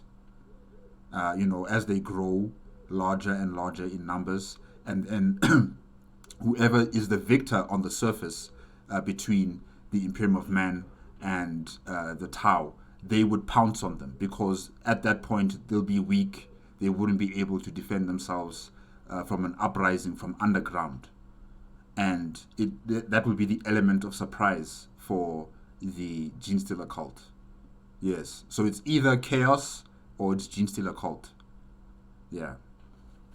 We might have a bit of an edge ourselves, she said, glancing at Jurgen, and I remember thinking that one melter gun wasn't going to make that much of a difference. If she is glancing at Jurgen, she knows that Jurgen is a blank.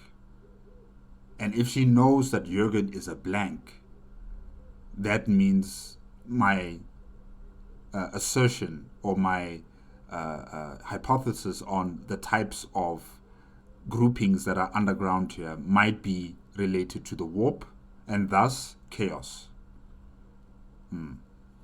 But, of course, it did in the end, and that wasn't the edge she'd been thinking of in any case.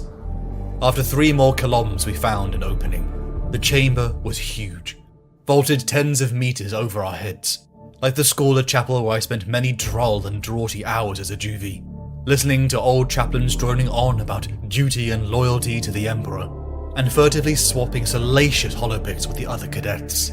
But the atmosphere here was about as far from mussy piety as it was possible to get. However, palpable danger seeped from every corner. Emperor's bones, Trebek muttered. There's an entire army of them down there.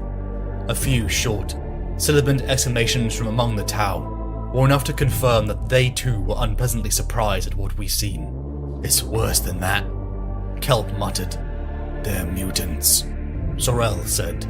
No, they're not, Jurgen chipped in helpfully, blissfully unaware of my frantic shut up hand gestures as he shaded his eyes for a closer look. They're Genestealers. Genestealer cult. Okay, so yeah, but I was right. It's either Genestealer cult or it's cult worshippers, chaos cult worshippers. Because I thought when what's her name again, Amberly was looking at Jurgen because he's a blank and because chaos cult warp worshippers, they would be dealing with the warp. You would need someone who can negate those abilities. It would be a blank, like Jurgen. In terms of the Genestealer cult, I'm not sure. Well, they do have people who do use the warp in their cult. And yeah, definitely, Jurgen would also be a valuable member in the team. They're Genestealer hybrids. We saw plenty of them on Kefia, and his voice trailed off lamely as he finally turned his head in my direction and saw the expression on my face. Kelp's jaw clenched. You knew. It was a flat statement, an accusation, and all the others hung on his words. You knew what was waiting down here all along. Yes. So what? So what? So what? So what? You guys are the Suicide Squad. You let us right in to get slaughtered. No one's getting slaughtered unless I do it. I snapped back. It all seemed to click in place. The rebelling half of the PDF now engaged with the Tau. The conspiracy to bring the Imperium and Tau Empire into conflict. It was these gene stealers, the infiltration arm of the greater Tyranid threat. Kelp ran off, threatening to kill anyone who stopped him. And I couldn't kill him unless I attracted the horde below. Kelp. The Chasui is saying it could be most prudent to divide our forces again. Gorok translated helpfully. Big surprise there, I thought. If I was the Chasui and just seen one of our allies pull a gun on his commander, I'd be having second thoughts about our little arrangement now too. It didn't matter. We needed to pull out and inform General Zyvan. They taint flesh, Gorok screamed. They must not taste ours. My bowels froze. What do you mean, Grok? What are you gonna do? I saw what looked almost like a man carry the severed head of the Kroot Sorel had shot earlier. They were preparing to eat it when our Kroot allies, at the sight of the blasphemy, charged them. We ran. The Tau refusing to pull back as they traded plasma shots into a swarm of beady eyes and claws. You guys are crazy. The Tau are crazy. We pounded to the entrance we had used, until my heart froze with terror. I had seen too many on Kefir, as part of the screaming mass of Tyranid army, to mistake it for anything else. A pure strain gene stealer, one of the deadliest creatures in creation. Yikes. And it wasn't alone. A blast of superheated air roared past my face, vaporizing the oncoming stealer and chewing a chunk out of the front ranks. Jurgen had already raised his weapon. Keep your distance, I shouted. The hybrids were hoping to pin us in, allowing the pure strains to close. We mowed down the pure strains in front. I, Amberley, Jurgen, Trebek, Valade and Hollenby all darting forward, as Sorel shot a suspended Promethean tank. We didn't turn to watch the fire behind us. The chittering mixed in with human screams and dying Tau were plenty warning. I was the last to leave, as the group began to divide into a mad rush through the tunnels. It was after what felt like hours, but probably minutes, that I found myself alone. As I entered the welcoming darkness, the panic I tried to force down resurfaced, stronger than before, and try as I could to make myself slow down and get my bearings, fear had control of my limbs now. I ran as hard and as fast as I could, until my body almost gave out. I was alone, but corridors like these had been my playground as a child, and I'd never quite lost the knack for finding my way around them, so not all hope had abandoned me. I rested, taking out my canteen, and trying to get my breath under control. I heard a scrape to my side, and immediately sucked in a held breath. Inquisitor? I asked cautiously. Inquisitor, you wish. The voice was close and harsh, and if Kelp had been able to resist the taunt, the rifle butt which had followed it would have probably stove in my skull. As it was, he'd been considerate enough to warn me, so I ducked it easily, and drove This is the day you die. Not you, Caiaphas. my fist into the pit of his stomach. We tussled, until he drove kicks into me and I fell. He screamed at me as I desperately tried to fend him off. I pushed him back and slunk into the shadows, drawing my chainsword. If you're going to fight, fight, I said, using the sound of my voice to draw him in. I masked the whine of the blade as it powered up. Don't make speeches. He must have thought he had me, because he charged in with a roar of triumph. Die, Kelp. I slashed him across the leg, sending him reeling. I went to advance when he raised his gun at my chest. Commissar? I heard the distinct voice of Amberley at our side, and the rest of the group fanning around us. Jurgen, kill him, Hey! I said. The expression on Kelp's face was almost comical, for the half second or so that he still had one. Then he exploded into a small pile of gently steaming offal. I turned to my aide, who was lowering the melter rifle, and nodded with acknowledgement. Thank you, I added. You're I still would have wanted CIAPHAS CAIN to, finish the job. Use your chain sword just to... But yeah, Jurgen, kill him. welcome, sir, he replied. Amberley smiled. You seem to have the situation well in hand, she said. I shrugged.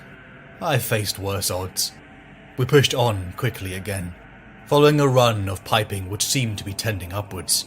But I couldn't shake the sense of unease that settled over me as we trotted through the dark.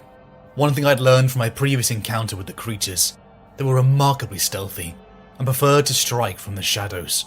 It was in that very moment I had that thought, that the hail of munition landed around us. I heard the rising screams from all directions, and once again spotted the rambling horde of pure strains. Jurgen sent a melter blast down the corridor, but it barely slowed them. For every one that fell, there seemed to be an army in reserve. Abruptly, Trebek took a bolt to the chest, the explosive tip bursting through her ribcage, splattering the wall next to her with viscera. Oh gosh. She's dead.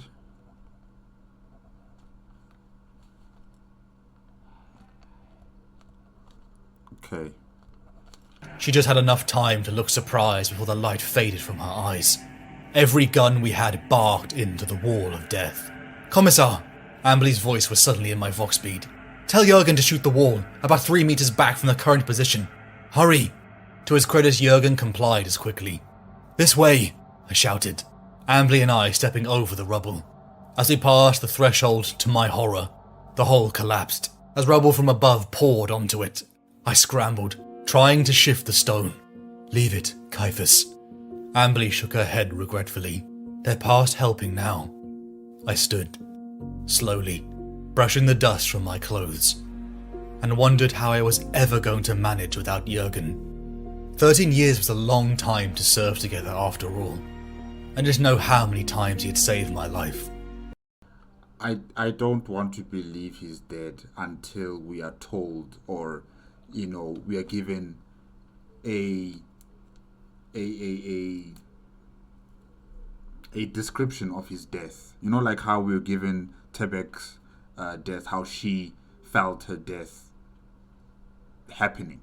I want something like that similar for Jurgen. So I'm not really going to believe that he's gone until they actually say it in detail that he's dead. So I don't believe he's dead. The only person I trusted. The sense of loss was numbing and quite unexpected. He's missing in action. He's not killed in action. We walked mostly in silence for the next hours, only putting together the pieces behind the conspiracy. We became frustrated, even snapping at each other. Such was the tension we had experienced for nearly a whole day. It was so absurd, everything we had been through, that I started to chuckle. Growing into a full belly laugh, it infected her too. The throaty chuckle I'd found so appealing before erupted from her chest like magma. After that, there was no stopping either of us, and we simply held each other up until we could finally force the air to remain in our aching ribs. Our laughter faded as we once again pressed on, until we approached what looked to be a lumen. We found access to a hatch that led directly to the surface. As we climbed further up, we started to recognize the architecture. We were beneath the governor's palace. We crept into a chamber, spotting what looked to be more gene stealers, but donned in the palace guard uniform. Praised the Emperor, but none of them had spotted us. We moved again, making it to the shelter of a column.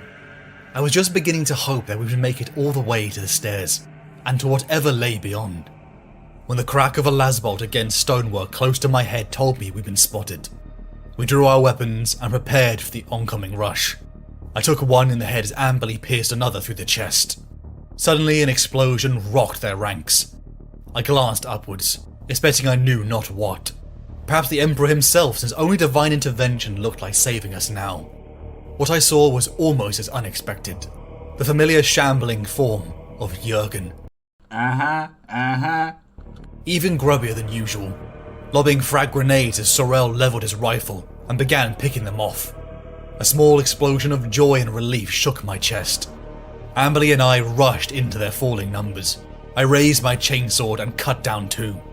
When I heard the footsteps growing behind me, I turned and swung, coming face to face with the creature from my worst nightmares. It was grotesque, a bloated parody of a gene stealer, and the whipping blade bit deep into its arm, which would have surely ripped off my head. It howled then, in anger and pain, and I was desperately fighting for my life. "It's the Patriarch!" Amberly yelled. Whoa. Hold on, Commissar. Jurgen was running down the stairs, his melter readied, and I prayed to the Emperor he wasn't going to try a shot from there, as I'd never survive it. But he had more sense than that, at least. Sorrel, clear a path for Jurgen. Amberly called. The two of them began to concentrate their fire on the cultists between my aid and the desperate battle I still fought. I sprang back a fraction too late, and felt talons scrape my ribs, ripping through the armor beneath my coat and burning like fire. Oh. I swore, and struck back at the thing, taking the hand which had wounded me off at the wrist. Icorp hung from it like a fire hose, spraying me and everything else in the vicinity, and if anything, it redoubled its efforts. I turned my head reflexively, trying to keep my eyes clear, and thus got a clear view of Jurgen as he raced across the floor towards me. For a heart-stopping instant, I thought a couple of pure strains were about to eviscerate him, but for some reason they hesitated for a fraction of a second, as they were... Oh, because he's a blank. Oh my gosh. Oh, I wish we all could be blanks, you know? I wish more and more of humanity could be blanks. Yes, it's going to really affect, you know, many of the day-to-day things that we do as a society, but it's so effective. about to close, and Sorel and Amberly dropped them both with well-aimed shots in the nick of time. I turned back to the Patriarch, encouraged by my success in wounding it, and swung the chainsword again. It never even flinched, batting the humming blade aside, and I ducked a wild swing of its lower left arm. What does it take to kill you, you bastard? I snarled, carried away by my own anger and disgust. How about this? Jurgen asked, appearing at my elbow. As he approached the creature, it staggered back, like the pure strains had done, momentarily disorientated, and he jammed the barrel of the melter into the wound I'd cut into its belly. As he pulled the trigger, the entire midsection flashed into steam, and foul, Die. smelling awful. It staggered back, its eyes glazing, and swung its head in confusion. Then, slowly, it toppled over, vibrating the stone floor with the violent impact of its fall. Thank you, Jurgen. Much obliged. Don't mention it, sir. He said, turning the weapon to seek other targets. But the cultists were scattering back into the shadows. For the first time, some of them gave voice, a keening wail that sent shivers down my spine. We sent a few shots after them, but I, for one, had had my fill of combat for the time being, and was more than happy to leave them to the follow-up teams. Without the Patriarch to focus and direct them, they would be easy to pick off, but they would have to be eradicated eventually. Otherwise, one of the surviving pure strains would grow to take its place, and the whole vile cancer would start to take root again. I thought you were dead. Jurgen nodded. So did I, to be honest. They were almost on us when the wall collapsed. Then I thought it might just be as thin on the other side, so I took a shot at it on the off chance. I take it you were right. Lucky that. What about the others?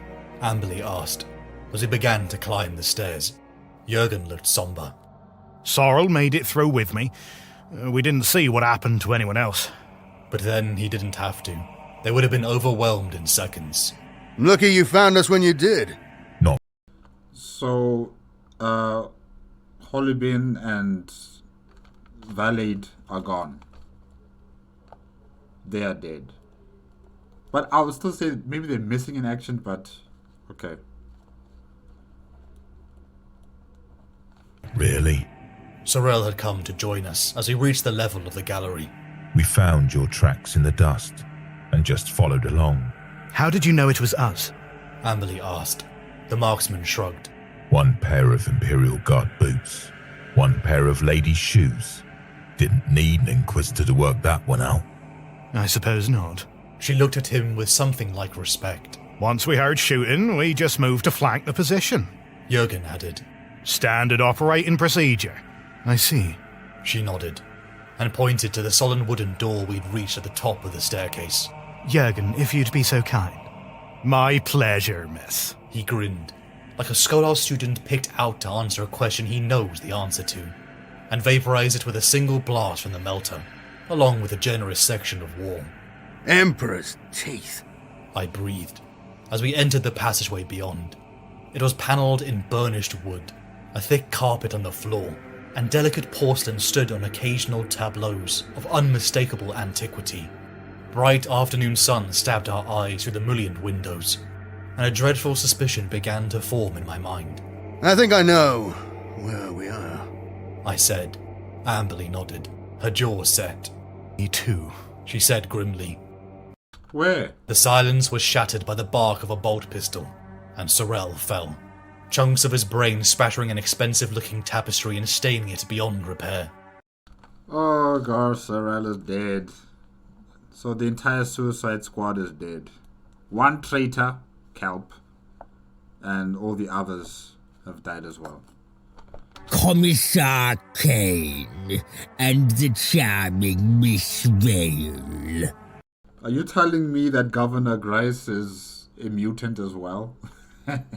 Governor Grice was standing at the end of the corridor, gun held firmly in his hand, the air of vapid imbecility now totally dispelled. You really are most annoyingly persistent. The bolt exploded against the oversized helmet protecting Jurgen's head, flinging him backwards in a shower of scattered carapace. You're one of them, Amberly stated flatly, as though this merely confirmed her suspicions. She took another step towards him, and Grice shifted his aim to cover her. I watched, with some trepidation, despite knowing Amberly had an emergency displacer field. The brood will survive. A new patriarch will rise. But not in your lifetime, I said, swiveling the hellgun under Jurgen's pungently damp armpit, and squeezing the trigger. The supercharged las blast screamed through the air between us, blasting a smoky crater through the left side of the governor's chest. My gosh. Thick plates of chitin were visible beneath the ruin of his robes now, and a third deformed arm emerged in the rent in the garment. Through my nausea, a sudden shaft of understanding lifted up my synapses. You were the assassin, I gasped. Grice raised his pistol at me. I was sure the kill shot was coming, but then he remembered Amberly, and swiveled to her as she dove for her pistol. He fired. Only to his utter shock, Amberly vanished into thin air. She vanished into thin air? He turned, following the sound of Amberly's landing, just in time to see her roll to her feet, with the dexterousness of an accomplished martial artist. Consider yourself relieved of your position, she said, pointing an accusing finger at him like a scholar tutor admonishing an unsatisfactory student. A bright flash sparked from a ring on her finger. Grice paled over, writhing from what I assume was about the worst bloody toxin in the galaxy. The estate's doors burst open. Stand up, slowly, a familiar voice barked, then took on a tinge of astonishment. Commissar? Is that you? Castine looked at me for a long, searching moment, before taking in the disheveled state of the Inquisitor. Then her gaze moved on and down to the prostrate figures of Jurgen and the Governor. I indicated my aid. He needs a medic, I said. Then for some reason, my legs gave way beneath me. I, Amberly and Jurgen rested, as Castine briefed us on the situation, of the battle above ground, and the now sweeping Imperial and Tau forces mopping up the traitorous PDF. It was a little vengeance to all the pain Grice and his coven had inflicted upon Gravelax. Gene stealers. All of them, I told Castine. They found some survivors, came a shout. Castine hurried off, to where a small knot of figures was emerging from the wreckage of the palace. Amberly and I exchanged glances. Verlaide and Hollenby, each supported by a trooper with an arm around their shoulders. So they made it. Oh wow. I guess I should have stuck with my previous, notion that if I don't hear a clear detail account of what has happened to this character, I should not count them out. I should not presume that they're dead. Like how I didn't believe that Jurgen had died. Yeah. Because here we got a confirmation how Sorrel died. He got shot in the head, his brain matter splattered on the floor. Dead. Okay, so I made a mistake. Holding hands like a pair of courting teenagers. Apparently, Lieutenant Sulla's team had found them wandering out of the tunnels. Verlaide, I asked gently, She turned her head towards me, her eyes unfocused. She looked ill. What happened, sir? Her brow furrowed. They were everywhere. Hollenby cut in, his voice distant. I see, I said, nodding slowly, and glanced across at Amberley. What's wrong? The same doubt was clouding her eyes, I could see. I turned back to the bedrabbled troopers, then brought up my las pistol and shot them both through the head before either of them had a chance to react. Whoa! Why? What the hell? Castine shouted. For a moment, I was horribly unsure of myself, afraid I'd made a terrible mistake. Then I glanced again at Amberley for reassurance. I stepped forward, cutting a hole to reveal an existing wound on both corpses. Oh, the Tyranid. Which Tyranid form? I forgot the Tyranid form that is able to, genetically rewrite your DNA, and then you would become the progenitors for a new gene stealer cult. Yeah, I just forgot the name of the Tyranid form that does that. What the hell is that? Castine asked, over the sound of Sulla being violently sick. A gene-stealing implant, Amberley explained. Once it takes root in a host, it gradually subverts their own genetic identity, turning any offspring into hybrids. Yes. For the next week, the Valhallan 597th had the glorious task of putting the last of the gene stealers to the sword. The Tau themselves had begun their evacuation of Gravelax, apparently coming to the conclusion that the backwater was not worth the expense in their greater good. With Jurgen recovering, I did little else apart from eat, sleep, and shuffle data slates. I finally joined Amberley for a drink. She was apparently eager to check up on Jurgen. According to her, Jurgen was rare. He was a blank. Blanks are like anti-psychers, she'd explained. They can't be affected by psychers or warp entities. They block telepathic communication. You saw how the Patriarch reacted to him. I recalled then the peculiar moments of mine and Jurgen's life.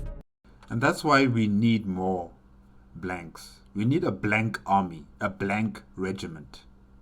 We need something like that.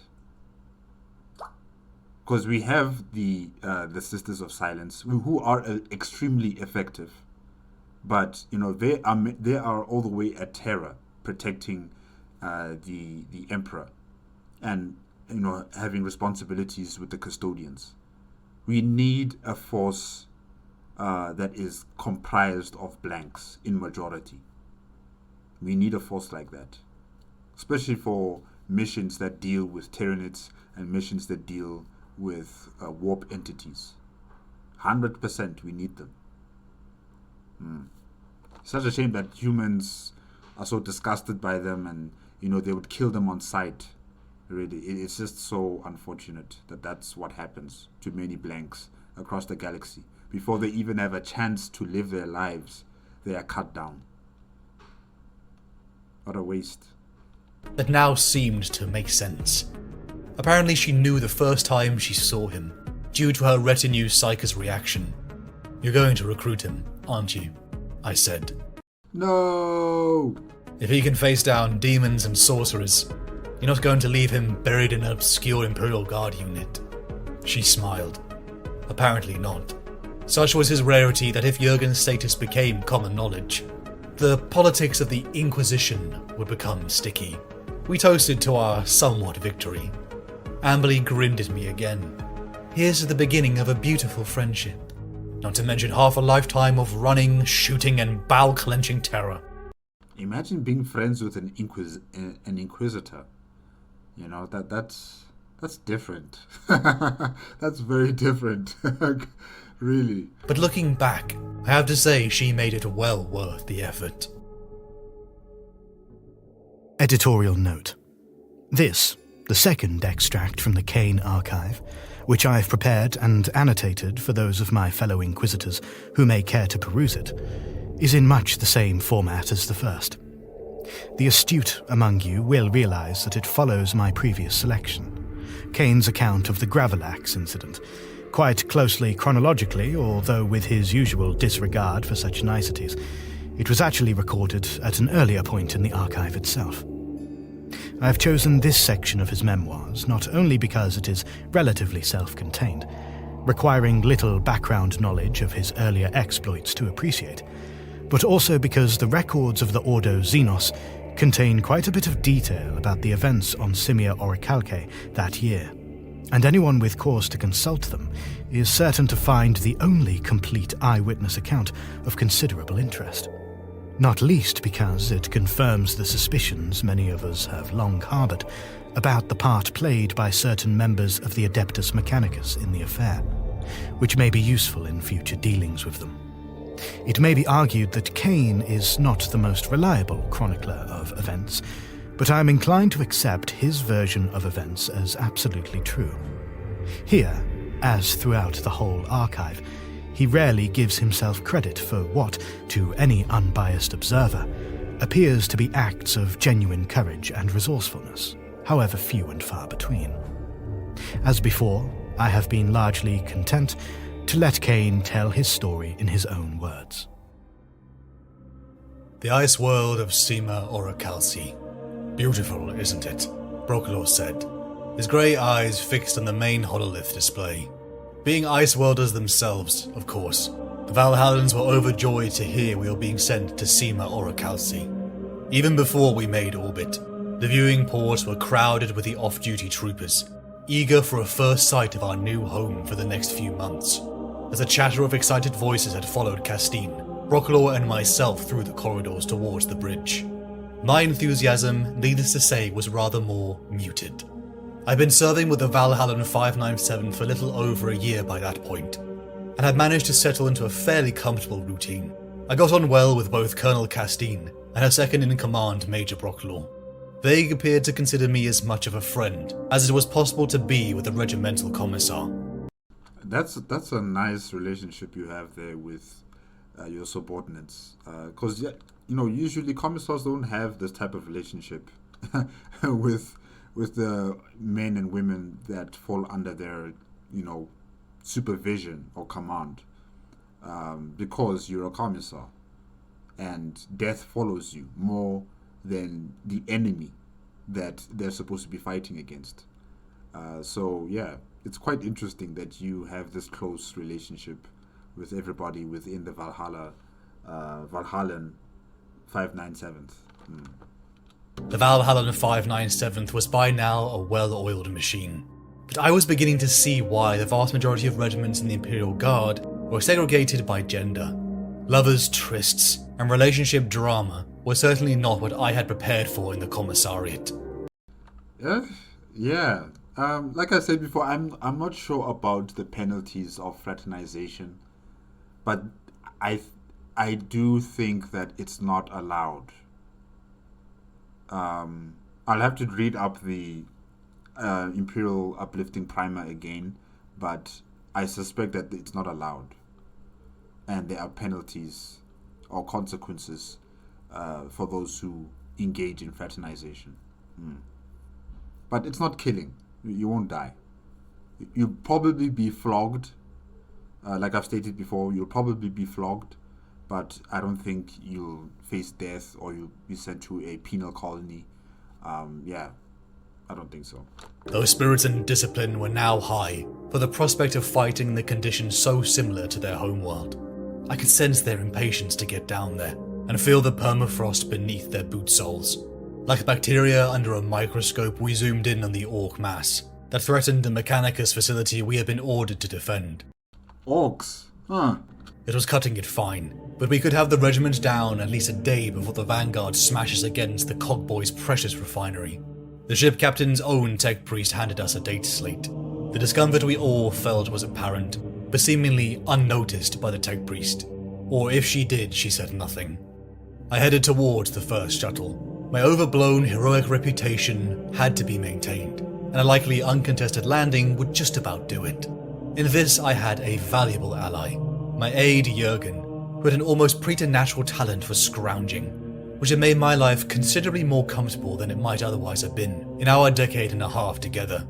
He dropped into the seat next to me, preceded as always by his spectacular body odor. The most important part of Jurgen was his complete lack of imagination, which he more than made up for with his dogged defense to authority and an unquestioning acceptance of whatever orders. Having someone like this as a buffer between me and the mundane task amounted to a gift from the Emperor. Add that to the innumerable perils we'd faced and bested together, I can honestly say that he was the only person I ever fully trusted, apart from myself. I almost groaned. He's your brother, you know. CIAPHAS CAIN. Jurgen is your brother, really. Out loud as Lieutenant Sulla and her platoon loaded onto our transport. We were stuffed to the brim with Valhallans in their thick coats as our shuttle departed. As we dove into the atmosphere of Sima Orichalci, I peered over to Jurgen. The poor man suffered from motion sickness and was desperate to be on solid ground again, and perhaps sooner than expected. The shuttle began to rock. We were taking fire. "Nothing to worry about," I said, almost amused. "That's small arms fire.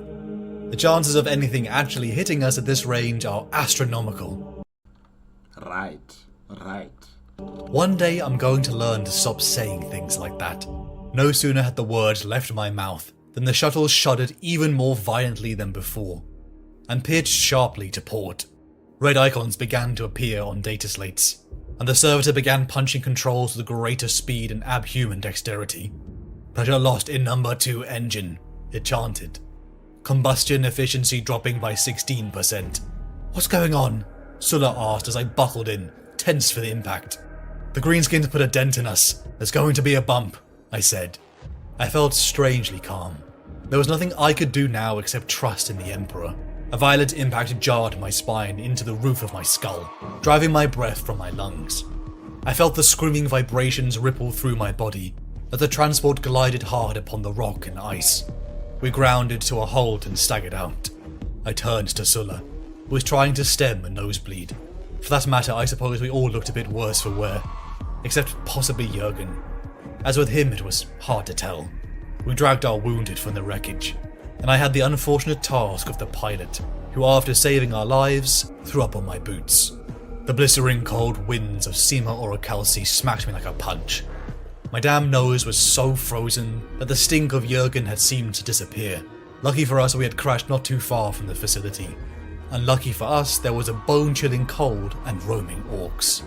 Rather than freezing my gonads off, I suggested we start making a move. "Orcs," Sulla shouted. Rather unnecessarily under the circumstances, I thought. I whirled around to look in the direction she was pointing. She was right, except it was a handful charging an entire platoon worth of rifles. It suddenly hit me. I was the only human they could see. The Valhallans' camouflage uniforms were blending them into the snowscape. Oh yeah, and you're wearing the commissar attire with a big head. And with my commissar's black and scarlet making me stand out like an Ogrin in a beauty pageant, they hadn't bothered looking for anyone else. I breathed a silent thanks to the Emperor. "Cease fire," I snapped, seeing the opportunity for a perfect ambush. "Let's draw them in. Far better to cut them down at short range than engage at distance, where we would run the risk of a survivor or two escaping to report our arrival back to the war boss." It was a good idea, until I realized the only one in danger was me. I dropped suddenly, with a dramatically outflung arm and a theatrical scream. It was a performance which wouldn't have even fooled a 5-year-old, but I heard a whoop of triumph from the leading orc. As they got closer, I was able to hear enough. Together they were arguing about who would get the credit for killing me. Their crude weapons and clothes, Oh, you understand what they're saying. Okay, so you understand the orc language. likely strung together with more hope than engineering, rattled louder, as finally they were within range, so I ordered to fire at will. "So those were orcs," Sulla said. "They don't look so tough."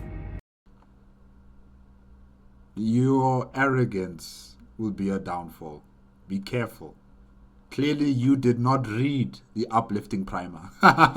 Or maybe you did, and yeah, you haven't really experienced what it means to fight against the orcs. Yeah. Be careful. I bit my lip.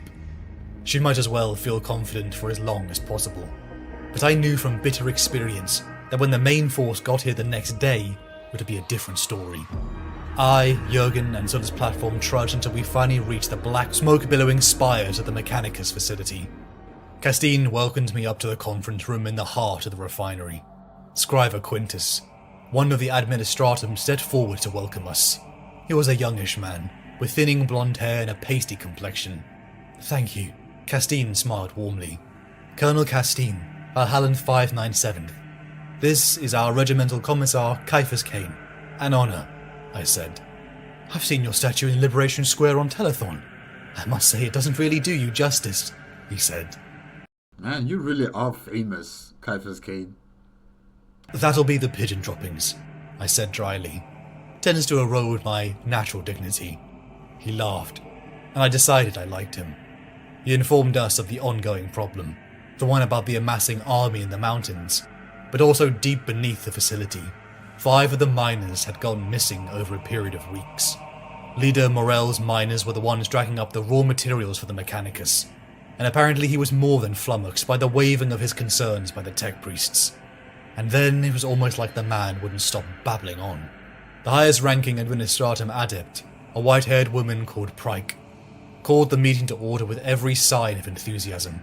Fortunately, Castine had a much lower level tolerance for idiots than I did, so it was with some relief that I saw her stand to interrupt the aging bureaucrat mid-flow. "Thank you for your input," she said crisply. "It is clear that you all have particular insights to offer, which we will be calling upon and when we see the need," she said. "May I suggest you provide us with daily reports?" Pryke said. "You may not." Castine bit back. "We are here to fight a war, not push files around." There was an edge to Castine's voice, now which every officer in the regiment had learned to be wary of. Yikes. Pryke bristled. "This facility now is under martial law," I added, and I have to admit the result was hugely enjoyable. Pryke went scarlet, then white, then scarlet again. "By this time tomorrow all you'll see out there is orcs," Castine continued. "We are your only hope of not ending up dead or worse, so shut up, keep out of our way, and let us do our job." "This is unacceptable," Pryke said. Pryke, you were good in the first few minutes and now you're becoming irritating. Why do you think they've been sent here to this planet? Why do you think they're here? Come on, Pryke, don't be like this. Cooperate, okay? Her voice tight with outrage. "Live with it," Castine said, "unless you prefer the alternative." "I most certainly do." Pryke glared at us both. "Fine," I said. I drew my las pistol and dropped it on the table from just the right height to produce a nice resonant thud. He likes doing that. He really likes doing that, He'll threaten you with your life right there. You have a choice. Either you obey the commands or... Which one do you want? Which one do you want? You want to obey or... Under the powers bestowed upon me by the Commissariat in the name of His Divine Majesty, I serve notice that any civilian obstructing his forces in the defense of his realm will be subject to summary execution under Article 17 of the Rules of Military Justice. I raised an interrogative eyebrow at Pryke. "You were saying?" I added, and much to my chagrin, the meeting was cut rather short. Signor Morel, might like a quick word with you, if you can spare the time. I judged my movement precisely, so that to the casual observer it looked as though we'd reached the door of the conference room together purely by chance. The grizzled miner turned in my direction, assessed the situation with keen intelligence, and nodded, dismissing his staff with a casual wave. They filed out along with the tech priests and quill pushers, Ernulf and Pryke, still simmering nicely, leaving us alone with Castine and Brocklaw. The Major had joined the conference shortly after Castine dropped her little bombshell, talking over the tactical briefings of the refinery staff. Now the two of them were huddled over data slates refining their strategy for the defense of the planet. Ernulf, Pike, and their respective hangers-on had turned out to be quite helpful after the sight of my sidearm, and had cleared the air, no doubt reflecting that the orcs might very well get to them if they didn't do all they could to help. And if the greenies didn't, I most certainly would. A handful of troopers were bustling in and out of the conference suite, setting up maps, boards, and large urns of tanner leaf tea. It looked as though this was going to be our command post, at least for the time being. Castine claimed it was an excellent vantage point from which to direct the troops, but I suspected she just liked the view from the window. I found the gradual transformation from civilian decadence to the purposeful military atmosphere quite reassuring. How the miner viewed it, I had no idea or interest to come to that. Of course. How can I help? Morel asked. I poured myself a bowl of Tanner tea and offered him one. After a moment he took it, sipped cautiously and appeared to approve, although the Valhallan brew isn't to everyone's taste. Earlier you mentioned some of your miners had disappeared in mysterious circumstances. Would you care to elaborate? An expression of mild surprise crossed his grizzled features. I suppose that after being stonewalled by the other factions here for so long, our interest was unexpected. 5 people, in just over a month. He shrugged. It might not sound much out of a workforce of 600, but believe me, it matters to us. Of course, the Administratum and the Mechanicus don't give a damn. Just trot out the same old line about the losses being within acceptable statistical parameters. What's your opinion? I asked. Morel sipped his tea, formulating a response, and I forestalled him. I want your gut reaction. Don't feel you have to be polite.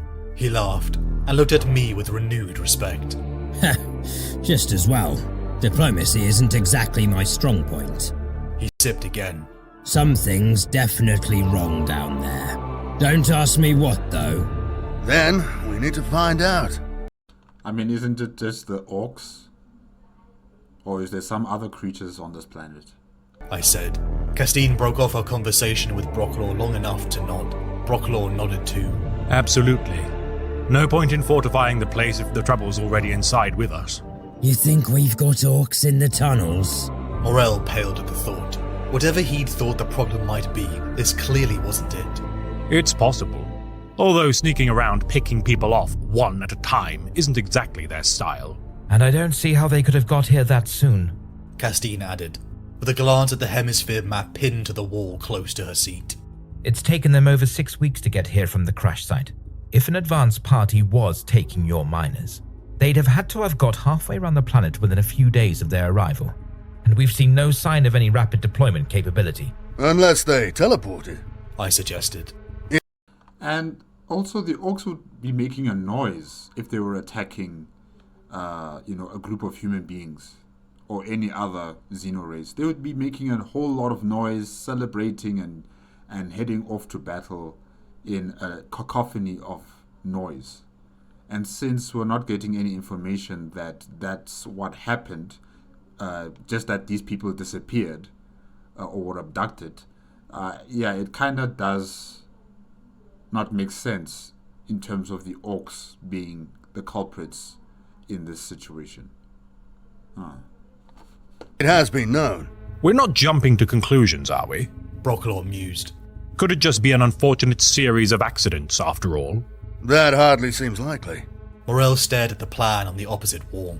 The strangling and meandering lines looked nothing so much as a detailed diagram of a plate full of noodles, where the precious veins of ice which could be transmuted into promethium had been hauled out for countless generations. Can you show us where the missing miners vanished from? I asked. Morel nodded, picking up a stylus from the desk, and marked the points in rapidly. I realized he must have done this before, no doubt hoping to find some connection himself. I stared at the rumpled sheet of paper, translating the lines into my mind into a 3-dimensional image, and trying to get a feel for the space. If there was to be a pattern discerned, however, it eluded me. Have you spotted something? Castine asked hopefully, aware of my tunnel rat instincts from my report on the Gravelax incident. I shook my head. There's no obvious connection between these points. I said. I tapped one with a fingernail. This gallery's a dead end, for instance. An assailant would have to get past an entire shift of workers unobserved. And that's just not possible. Morel confirmed, which begged another question that Brocklaw was obliging enough to ask. Unless one of the refinery staff is responsible. He began, but trailed off as Morel's face darkened. If you're planning to accuse any of my people of murder, you'd better have some damn good evidence. No one's accusing anyone of anything. I soothed, bringing back the unspoken yet You've brought a potentially serious security breach to our attention. We're trying to get to the bottom of it, that's all. If it saves any more of my people, I'm glad to help. The miner said, somewhat mollified. I think maybe we're dealing with the Dark Elder, because they would abduct human beings. They probably have the technology to cloak themselves so that they're not detected by their prey. You know, because they live for it. They have fun tormenting other, xeno races. Mainly us, human beings. They like hunting us down and then taking us to whatever, place where they're going to experiment on us and turn us into furniture. So it might be Dark Elder. How they get into these different locations, webway gate. There might be a webway gate on this planet. Yeah, that's what I'm thinking. They're either using some sort of cloaking technology, they have webway gates, and they're taking people slowly, just trying to make the rest of the workers in that area go mad, go crazy. And I think that also feeds into their fun and entertainment. Seeing us panic, seeing us kill each other off, blaming each other for the loss of these 5 workers. That's what I think. I'm glad to hear it. I gaze at the map of the mine's workings again, as though deep in thought. But I don't think we'll solve the problem talking about it over a bowl of tea. Then what do you suggest? Castine asked. I sighed with every appearance of reluctance and shook my head. I'll just have to go down there and take a look around, I said. Yeah, definitely. Now, if you've been reading my memoirs with any degree of attention, it's probably struck you that this apparent willingness to put myself in harm's way is somewhat uncharacteristic, to say the least, but try to see things from my point of view. For one thing, if I hung around here while the defences were being prepared, there was a pretty good chance I'd end up in that bone-chilling cold again, and I was most reluctant not to do so, not to mention the fact there was a horde of greenskins on their way. And you don't want to fight against orcs in the cold. Oh, no. I've seen some sights in my time, and it takes a lot to impress me, but I have to admit that even today, after more than a century, the ice caves of Sima Orichalche stand out in my memory as a sight to behold. The walls glittered, every single irregularity in the surface reflecting and refracting beams of light. Sergeant Lustig, a man who upon Gravelax had shown me nothing but competency, led our small squad deeper. We had by now long passed the layers of metallic facility, past the throngs of miners down into the dark and rock-hard ice caverns. Penlin here, the voice of one of the troopers hissed in my combead. I've got something. Looks like tracks. We saw Trooper Penlin backlit by the illuminator she taped to the barrel of her lasgun. Jurgen trotted at my heels, his own weapon levelled and ready for use. Experience had taught us both you can never be too cautious in circumstances like this. They looked like a bit of Genestealer tracks, Jurgen said uncertainly. Genestealer? He was partly right. They'd been gouged out by what looked like powerful talons, but the spacing was all wrong to be the work of a stealer. Or Nids, maybe? I don't think so, I said. I felt the crunch disappear from my steps, as now we trod in the smooth ice, likely never witnessed by mankind. It was warmer down here compared to the blistering surface, yet still my breath puffed out before me. The trooper on point, Penlin I think, began communicating by hand signals wherever possible, and resorted to the comnet only when absolutely necessary. Almost without thought we slipped into the assumption that we were now in hostile territory. We reached now what appeared to be a dead end, but the chances of whatever had left those tracks staying behind to be bottled up by our advance were remote. But still my mouth went dry, my stomach cramping with the anticipation of combat, my imagination running wild with the images of rampant chaos spawn. We halted. I used my lumen to scan around the room, tracing a small crack from the ceiling, too near where Penlin stood. A faint, but ominous cracking sound echoed in the chamber. Penlin! Lustig started forward, until I restrained him with an arm across the chest. The chamber began to shake, and Penland disappeared into the dark. There was no knowing how far the treacherous dreadfall extended. Oh my gosh. Penland, report! Static hissed in our combeats. Watch the first step, Sarge. Her voice sounded winded.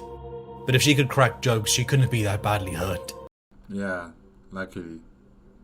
It's steeper than it looks. Better move carefully, I counseled the sergeant. No telling how unstable the rest of the floor is. I inched forward cautiously. From here I could see that a thin crust of ice had formed across the gap, where the roof fall had breached the ceiling of a chamber below us. A chamber, I suddenly realized, which didn't appear anywhere on the map. That's frozen over recently, Jurgen said, with the certainty of an ice worlder. We peered over the edge and saw Penland. Sit tight. Lustig appeared at my elbow, a coil of climbing rope in his hands. He threw it down as she began to climb, only to freeze suddenly. Sarge, there's something down here. I can hear movement. Okay, then keep moving up. She said. After a second or so, I heard it too. The scrape of a claw against ice. Okay, maybe this is not Dark Eldar. I don't know what this is. It might be demons then. Moving fast, and the loud panting of a predator which had caught a fresh scent. I joined Lustig, grabbing the rope and hauled. Get her up! I shouted. I pushed my hand out as she grabbed it, when something seized the dangling rope below her and jerked it hard. Penland fell No! along with me. I was Kylos. swallowed by the dark and landed hard on ice. I was reeling, but had just enough wit to dive for Penland's las rifle. I had a brief, panic-stricken image of claws and jaws too large and terrifying to be real. I raised the rifle as fast as I could move and unleashed a full clip into the blur of death. The creature screamed and fled. It was hours later that I, Jurgen, Lustig, Penland and the squad returned to the conference room. And you don't have a clue of what it is? Brocklaw asked. None, but you wouldn't want it as a house pet, believe me. A few of those present in the command center chuckled dutifully.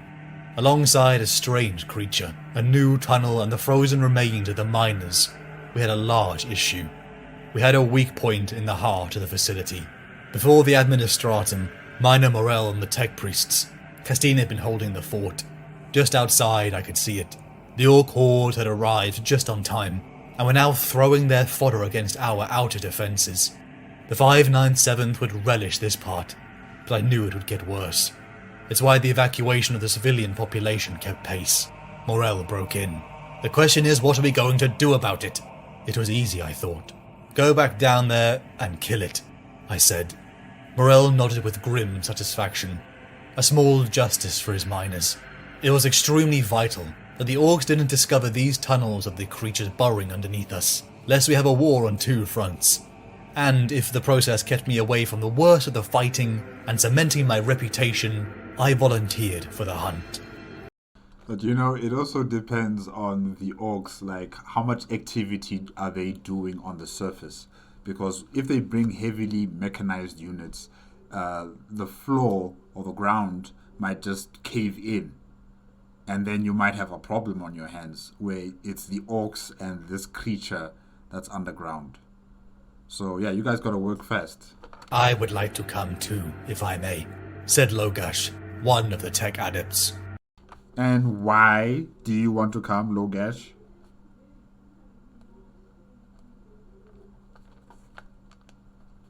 He's a tech adept, okay? Adept. I think I'm hardly exaggerating when I say the rest of us simply stared at him in blank astonishment. Yeah, like why? Why do you want to come? Genealogy is a bit of a hobby of mine. I might be able to identify what we are looking for, he said. This is a search and destroy mission, not a stroll around the zoo, Castine said irritably. Castine. Logash looked a little crestfallen. I thought she was being unnecessarily hard on the boy. It would be at your own risk, I told him. And you'll be under military authority. That means you do what you're told at all times, alright? Fine. He nodded eagerly. Do I get a gun?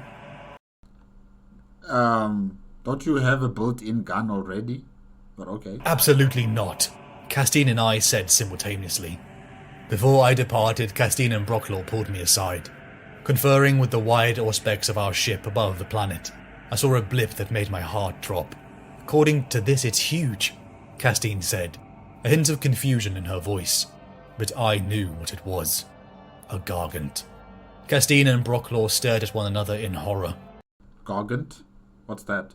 The orcish equivalent of a battle titan. Oh! And it's coming to the planet.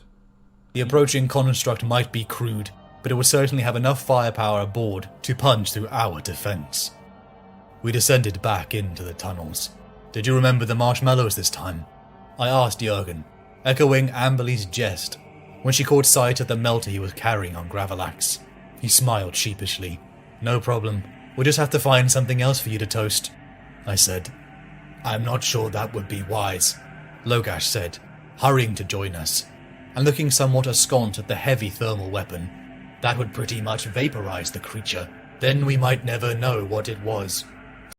Better to vaporize it than to have us die while you try to examine what it is. No. That's a disappointment I could learn to live with, I said, then took pity on his crestfallen expression.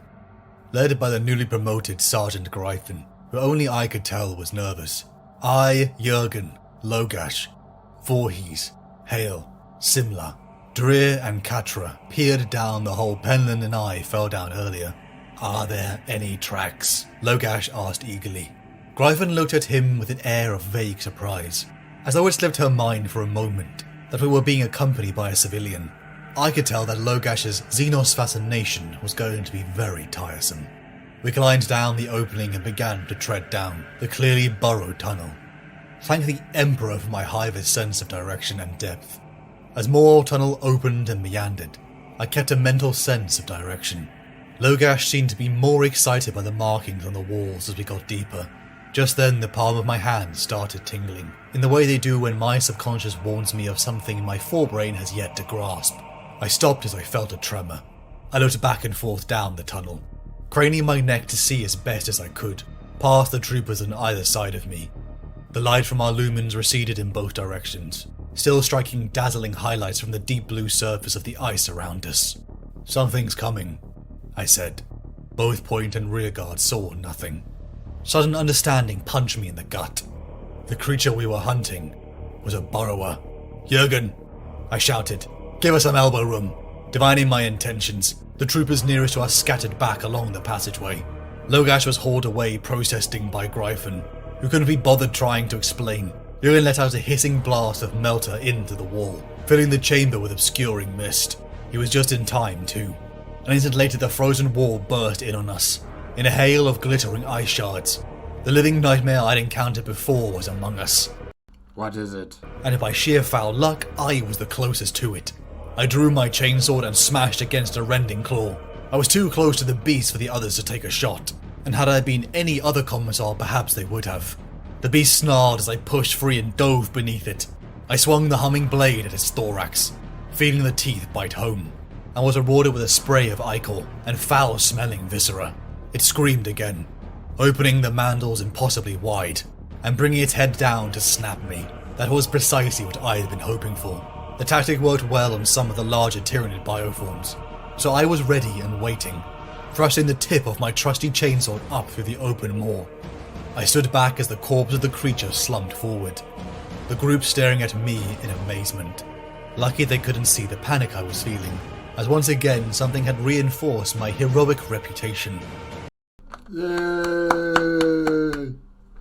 There's your specimen, I told Logash, returning my trusty chainsword to its scabbard.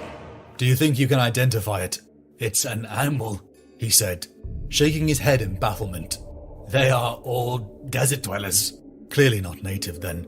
But then came the worst part. There was never one. They had a nest. Any idea of how many more of those things are down here? So it's an amble, right? I whispered, hoping the others wouldn't hear. No more than half a dozen, Logash muttered. I think it dawned upon him now that he was unarmed. Whether he still had enough meat on him to actually interest any amble was a moot point, of course. Fire sounds barked behind us. We rushed to the point guard, seeing a corpse. It was surrounded by chattering troopers, and riddled with the cauterized craters of lasbolt impacts. Voorhees was breathing heavily. "Well done," I said, clapping him on the back. It never hurt to show the troopers I cared, even if I didn't. Yeah. He grinned at me weakly. "Persistent little frackers, aren't they, sir?" I asked Voorhees the direction from which it came. He pointed down one of the adjoining tunnels.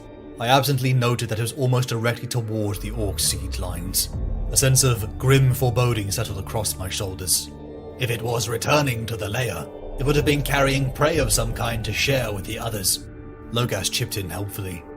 The pool of light from our illuminators revealed nothing, apart from the dismembered amble.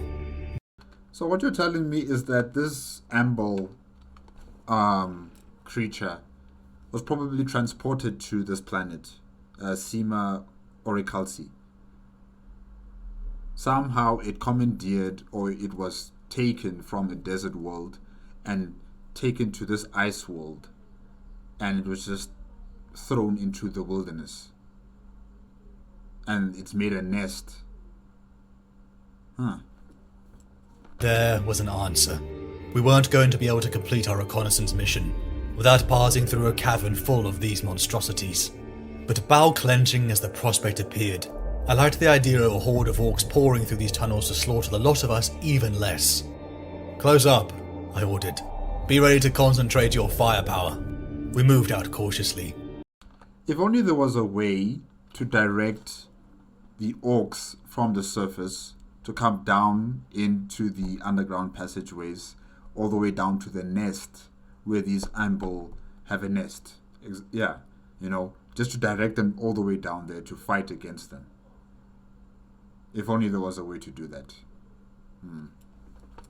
Heading towards the center of the maze, our senses alert for any sign of movement in the darkness.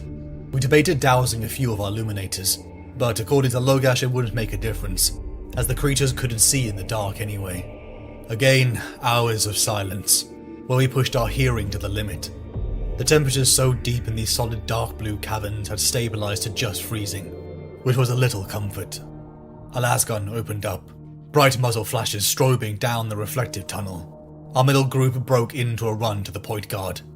What is it, the amble? "Jenny!" Voorhees shouted, and a second weapon opened up in support. A moment later there was a shriek, which echoed through the tunnels, raising the hairs on my arms, and a howl of feedback through the combi which made my teeth ache. Deary was down, streaming blood starting to freeze in a slick, hard plate, over a gaping wound in her torso. Oh no, oh no. Her face was pinched and white from the shock. Voorhees stood over her, pouring lasfire into the monstrosity, which had evidently inflicted the damage, driving it back, screaming in rage and frustration. Our squad opened up, as lasbolts lit the chamber like a flashing strobe. "Over there! 8 o'clock!" Jurgen swung his hand in a familiar gesture. Kill it, Jurgen! Lobbing a frag grenade over the heads of the nearest monsters to burst amongst the ones clustered at the back. Yeah! Human limbs flew in front of me, as I drew my chainsword, slashing its teeth across one's face. But just as quick as it started, it ended in hard silence. "Casualties?" I asked, playing up to my caring image. Gryphon made a rapid assessment. "Too serious. A few cuts and bruises amongst the rest, but they'll live." Voorhees was treating Deary. The determination in his eyes told me there was more to their relationship. Yeah, they are romantically involved, probably. I hated hard choices like this. We had no evidence of orc presence, and had likely killed enough ambles, but I wasn't certain, and we didn't have confirmation that this weakness was patched up. Plus, there was the other risk. The certainty of safety, or the potential loss of my carefully nurtured image as a leader, who cared about the troopers he serves with. The illusion that I was one of them had saved my life many times, as they repaid the loyalty they believed I held for them. It was Jurgen and Logash who broke the deadlock in my vacillating mind, leading us to the ambled nest just at the side. We found evidence of more lost miners, and, to my disappointment, an orc skull. So I had my answer. Whether or not the greenskins were aware of it, there was a way down into this labyrinth somewhere beyond their lines, and any other choice I might have made was now moot. I turned back to Gryphon. "We go on," I said. I made a big show of consulting Logash, where everyone could hear me, confirming with him that we were unlikely to find more ambles, which means we can safely divide our forces, I said, as I had expected a flicker of interest pass around the faces surrounding me. Second team would head back with the wounded, and thus if they passed on the way, my reputation was intact. A win-win. I had to hold back when Logash excitedly announced he would continue with us. Logash, what's up with you, man? The cogboy had been nothing but a curious child so far, but I figured his auspex would be useful. Despite As long as he doesn't irritate you guys and he doesn't cost the team their lives, I guess it's fine, but you're strange, Logash. my confidence that we were alone down here, we moved out in full combat order. Despite everyone's unspoken apprehension, we encountered no more ambles, which came as an immense relief, believe you me, and the only footfalls we heard were our own. After an hour, Logash popped up beside me. We are below the ice layer now, actually down in the bedrock of the planet. Quite fascinating, he said. I'm glad you're finding the trip so entertaining, I said, but the tech priest was almost impervious to sarcasm as Jurgen, and nodded in response. Not quite the words I'd choose, but it certainly beats recalibrating the interrocitors, I think, he said cheerfully. I had no idea what he meant, of course, so I smiled and suggested we get moving again. To my surprise, it was Jurgen who kept in conversation with Logash. It was then I overheard them. So, what you're saying, Jurgen said slowly, is that these mountains are like a very large carrot. I kept my face straight with an effort, although a strangled snort escaped from Margaret, who was behind me. We followed the ice tunnel for hours, until strangely the walls changed, from circular and irregular to angled and square. The hairs on the back of my neck rose. Uh-oh, that means trouble. I began to recognize obsidian architecture in front of us. Obsidian. There's only one group of alien creatures that create obsidian technology or infrastructure. The Necron. It's the Necron. Finely polished stone of absolute blackness, seeming somehow to suck in the light into itself, all the darker and more forbidding, for the faint reflective sheen which coated it. Omnis Haia preserve us. If he's saying that, then definitely it is Necron. Logash breathed at my elbow, and for a moment I thought he'd recognized it too. Everyone out, I commanded. Break out the demo charges and prepare to seal this now. Commissar? Gryphon looked a little confused. Oh, so he wants to destroy the entrance so the Necron that are there continue to slumber. Okay. Alright, so this Necron facility is not activated just yet, but they want to make sure that it never gets activated. Alright. The last thing on my mind was how I appeared to the other ranks. There are worse things than greenskins, I said. The Valhallans probably would have no idea what I meant when I uttered the word Necrons.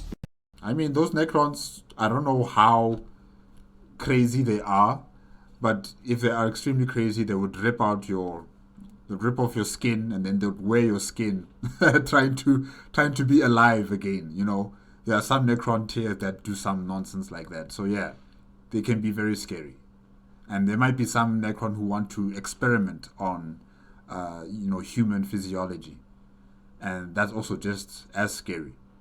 So definitely, there are some things that are worse than orcs. With orcs, you know what you'll get from them. Very predictable. They just want conflict. They want to fight you. They want to demoralize you and to kill you, essentially. But with the Necron, some of them don't want to kill. They want to use you. But you can't blow up a discovery of this magnitude.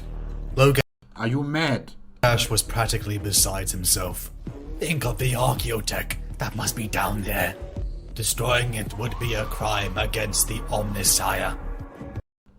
The Omnissiah will understand. We can't be messing around with Necron technology and Necron architecture. Not now. Not when there's orcs on the surface and then there's still these amble. Yeah, we don't have the time for your interests. Frack the Omnissiah, I said, finally shutting him up. Have you any idea what would happen if there are dormant Necrons down there, and we did something to disturb them? Exactly. I'm sure your soldiers could deal with them. No, they cannot. They're not equipped. They're outnumbered. Whatever they are, Logash replied stiffly.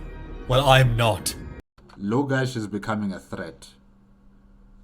It's either you guys incarcerate him or you shoot him on the spot. Can't be risking the entire team because of his ambitions. I said without thinking. Memories flashed in my mind. Metallic skeletons. An undying, numberless horde of Xenos, reaping bolts of flaying light.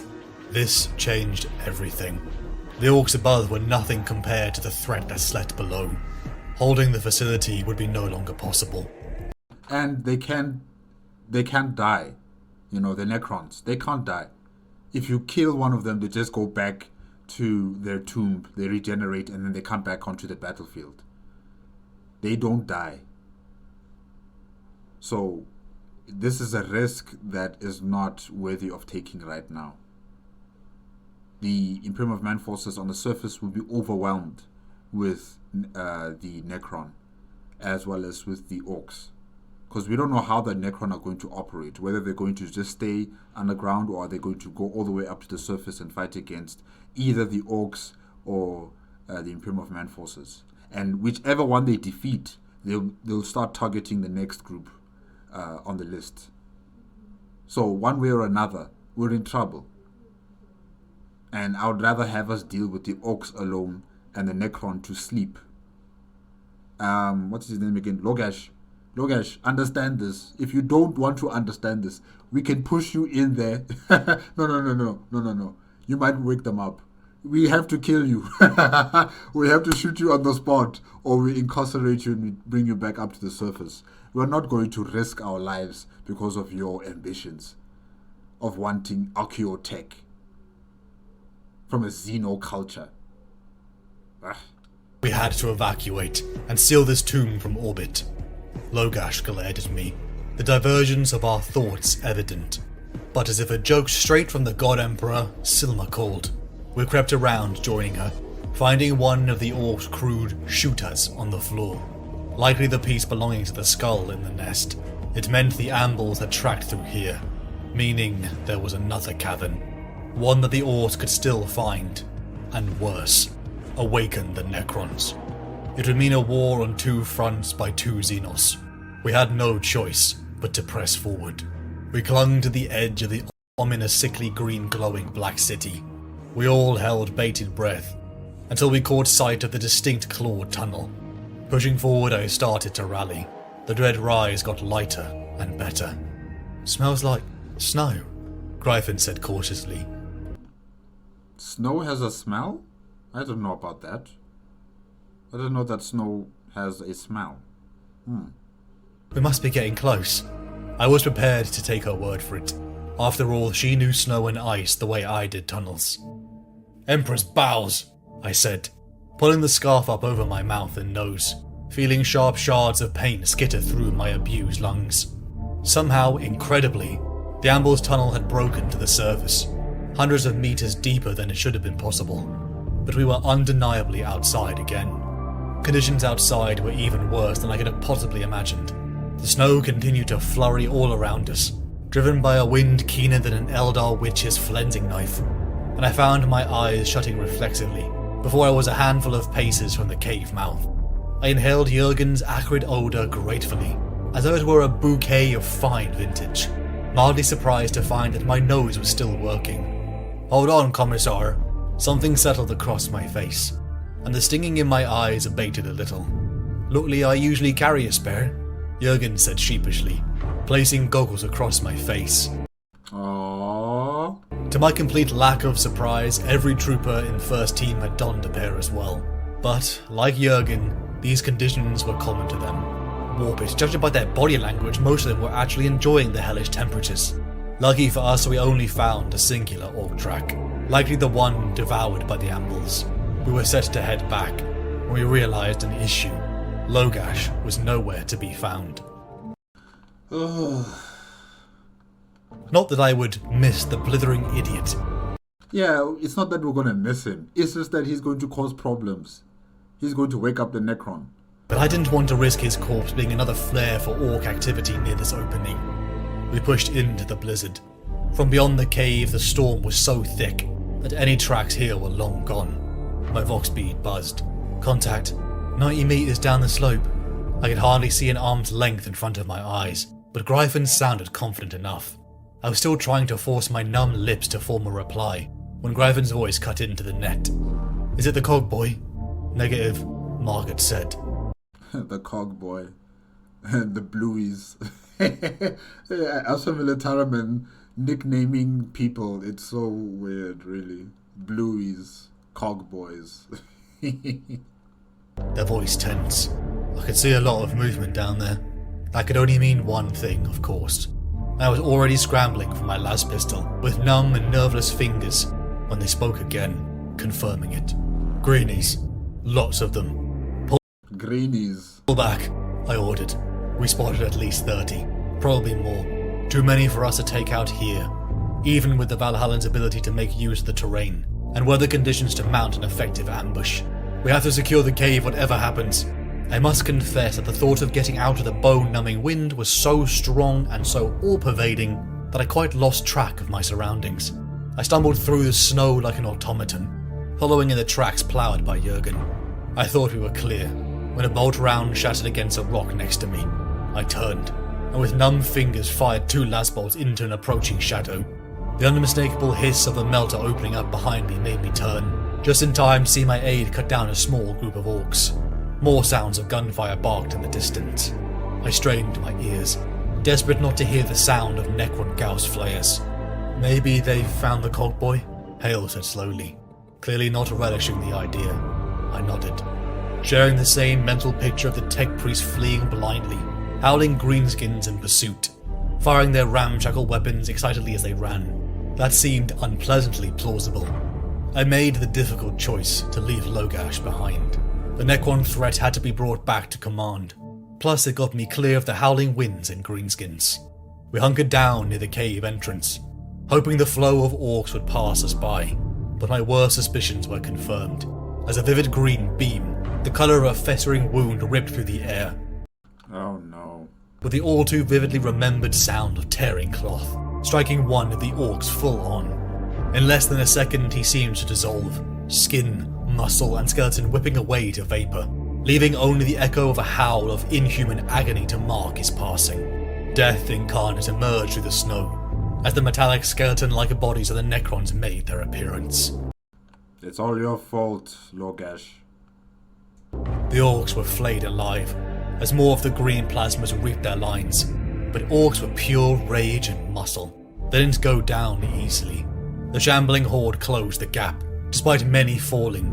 They managed to rip apart the 2 Necrons, their bodies upon death fizzling into the snow. The orcs howled in triumph. Only I knew that the Necrons were simply teleporting back to their foul source. Exactly. The remaining orcs were emerging from cover now, stamping about where the Necrons had vanished, and looting the bodies of their fallen companions. Guttural expressions of surprise and confusion drifted towards us on the wind. What about the greenies? Silma whispered. I hesitated. They weren't our most urgent priority now, and with any luck would divert any Necron attention from us, as we scuttled back through the tunnels to warn Castine and the others. But then again they'd already found the mouth of the cave, and would be too close behind us for comfort if they felt the urge to do any exploring. Kill them all, I ordered. A flurry of las bolts sheared through green muscle. Greenskins slammed dead against the snow as they roared towards our position. Lund moved up, hefting his flamer and dousing a full squad of greenies, but the one in the front kept coming, charred skin and all. Lund swung the barrel, trying to line up another shot, then Prepare your bayonet. Fell back, an expression of pain surprise on his face, as a bloody crater exploded in his chest. Jurgen! I ordered, gesturing to the group, which was now close enough to be targets for the melter.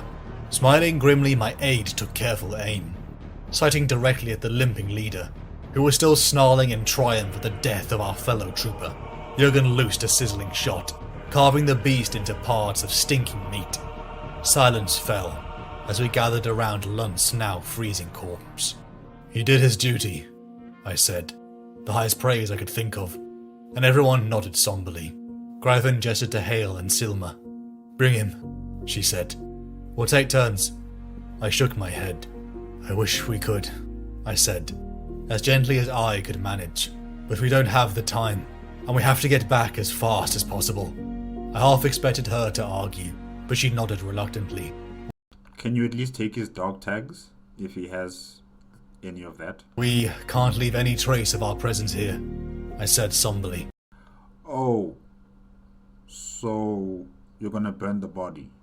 I led the others in a few ritual words commending Lunt's soul to the Emperor, as Jurgen's melter ignited his remains. I felt like it was the right thing to do. We pushed back into the cave, bringing our lumens back up as the darkness grew each meter we descended. We caught the sight of another side tunnel, one we had missed before. Upon closer inspections we found the remains of an amble, and several orcs. The bodies intact, except for the terrifying fact their skin had been completely flayed. Whatever did this was nothing like the orcs, amble, or necrons I knew. Shouldn't we see what's at the end of the tunnel? But I think it's definitely a necron.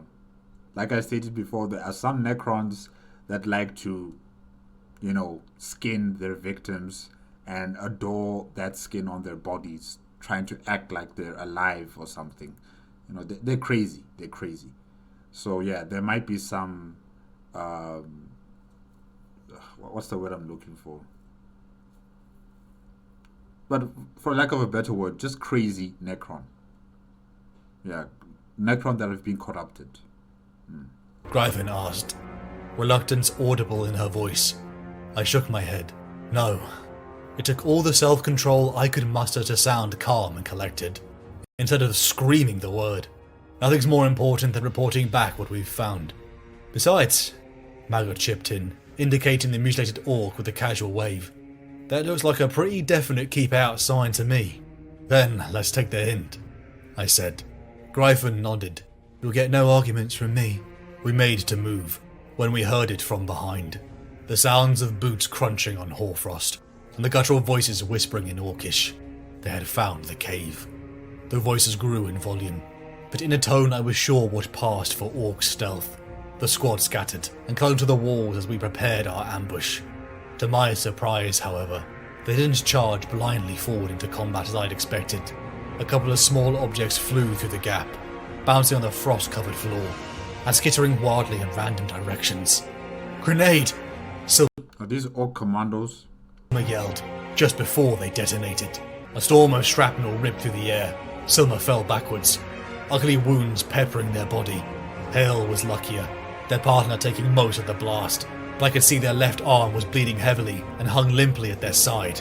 Hale leapt forward into the gap, screaming in anger, firing their lasgun one-handed on full auto. A volley of bolts tore Hale apart in a rain of blood and viscera. And then the orcs were among us.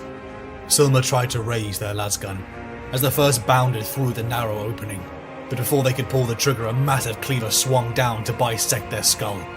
The greenskin bellowed in triumph, but it was short-lived. As Margaret and I shot it almost simultaneously, the chokehold was swarming with orcs, and I leapt forward with my chainsword.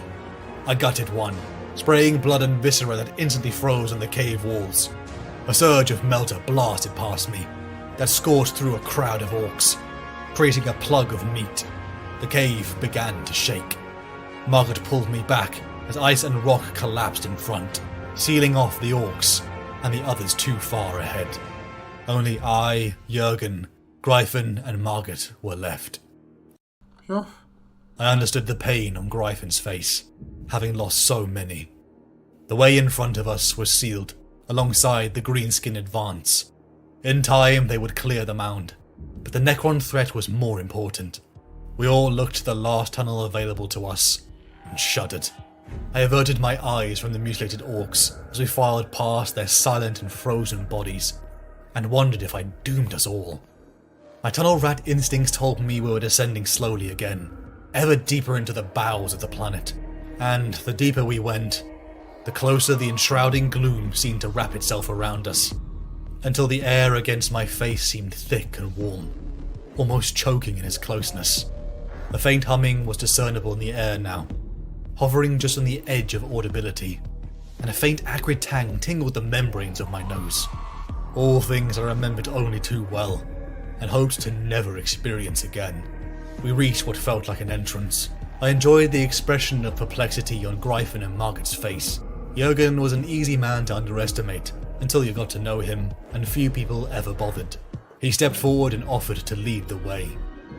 Hey, Jurgen. I tried to look calm, but I'd be surprised if I fooled any one of them for a moment. Both women looked almost sick with apprehension, and knowing what awaited us, I have no doubt my appearance was even worse. We emerged into a vast shadowy cavern, full of machinery of strange design and incomprehensible function.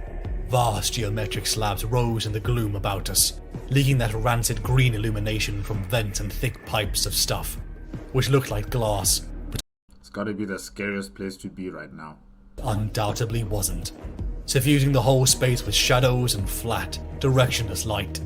In the pale green glow we looked like corpses, long dead and rotting, and I found myself wondering how I ever hoped to come through this unscathed. We stalked through the shadows, but the silhouettes of skulls reflected dimly. They're in stasis. Just don't touch anything. Don't make a noise. Don't bomb anything. Just walk casually if you can. Don't do anything that's going to attract attention or activate the Necron. I breathed. There was no exaggeration to say I was utterly stricken with horror. I think we'll need bigger guns, Gryphon said dryly, wrenching her eyes away from that all but infinite legion. The plan would be to bury this tomb from orbit. That was the best we could do, at least until I informed Amberley. We froze. The moment we saw shifting, shambling Necrons moving in the distance. Their fingers ended in long, gleaming blades. Aha, there it is. Smeared with a substance that looked black in this gloom light, but which I had no doubt was truly red. Most terrifying of all, their metal torsos were hidden from view. Then the realization hit me, along with a spasm of nausea. They were draped in the flayed hides of dead orcs. We moved again, passing through the forests of glowing tubes, uncannily reminiscent of plague-ridden trees, and at others we scuttled along in the shadows of the blank-sided metal slabs the size of starships. At least twice we passed through more stasis chambers, as full of dormant horrors as the one we'd first encountered. But looking back, I found my recollections hazy, as though my mind was simply refusing to accept what I was seeing. The whole place is a miracle, is it not? Logash, you SOB. A new voice asked.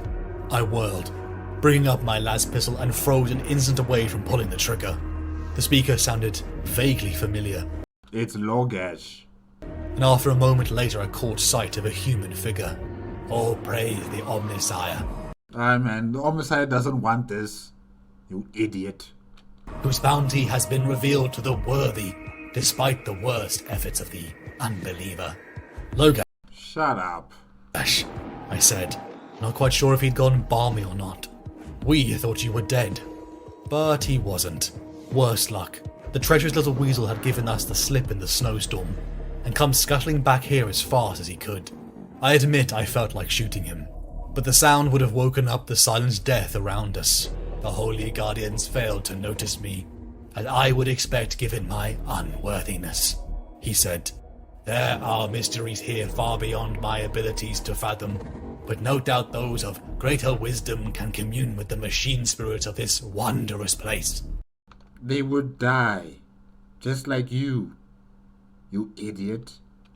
Assuming we ever managed to get out of here to tell them, Gryphon chipped in sourly. We moved again, catching glimpses of a portal at the center of the chamber, where the shambling flesh-draped Necrons walked through. I began to ponder if they came off-world. As if all of my Emperor-given luck finally paid off, we found the tunnel entrance we had first emerged from. Through hours of silence we trudged back through the ice tunnels, until emerging into the light once more, The horror-stricken looks on our faces clearly surprised the troopers, until one trotted over to us, a beaming smile upon her equine-like features. Hey, it's, what's her name again? Castine? Yeah. Sulla, I said. Of course. Who else would it be? Oh, I thought it'd be Castine. Could you magnify it a little? Castine asked. Quintus flushed, and complied, revealing another almost imperceptible Ackerberry stain. A murmur of voices rippled around the table, and Ernolf at least had the grace to look surprised. We missed that, He admitted grudgingly. Quite understandably. Castine assured him diplomatically. But can you tell us what it is? I can guess. The Magos again admitted reluctantly. I suppose for all his bluster he was a fair-minded man, but it may just have pained him to swallow his pride like that. His colleagues looked positively dyspeptic, and Pryke was gazing at him in open-mouthed astonishment. Castine just nodded coolly. Thank you, Majos. I'm glad to see we all seem to be on the same side at last. Quintus? For some reason the young Scivener became flustered all over again, as she looked in his direction, and stuttered for a moment before resuming. Well, it's outside of my realm of expertise, as the Majos pointed out. But it seems logical to assume that the flare of warp energy somehow activated the dormant portal in the tomb. Ernolf was nodding in agreement. That would be my interpretation. Of course. Logash butted in with the single-minded enthusiasm of the obsessive. You need to shut up. That's how the Ambles got down there. They came through the portal and dug their way out of the tomb. That explains the anomalous habitat. He trailed off, suddenly conscious of how very much nobody else in the meeting cared. Brocklaw nodded. So they sent a scouting party through. That makes sense. Could be anywhere in the galaxy. Somewhere with ambles by the look of it, but that doesn't narrow it down much. That's not really the question at the moment. Castine said, dragging everyone back to point. There's only one thing we can do. Evacuate the planet while we still have enough time to get clear. Evacuate? Castine echoed, clearly stunned. I nodded, conscious I was risking my whole fraudulent reputation, but that it was precisely the reputation for heroism which might just do the trick now. I adopted an expression of barely contained frustration. I know how you feel. I've never run from a fight yet. Which was not entirely true, of course, but no one needed to know that. And it goes against the grain to start now. But there are wider issues at stake here. The Necrons in that tomb outnumber us by hundreds to one. And that's assuming we could disengage from the Orcs cleanly enough to take them on in a stand-up fight. Yeah, fighting wars on two fronts is suicidal, really. It's not looking good. I'd still know they'd been in a scrap. Castine said grimly. I nodded again. I don't doubt the fighting spirit of anyone in the regiment. But if we stand and fight now, we all die. That's a plain, simple fact. They'll overrun us in a matter of hours.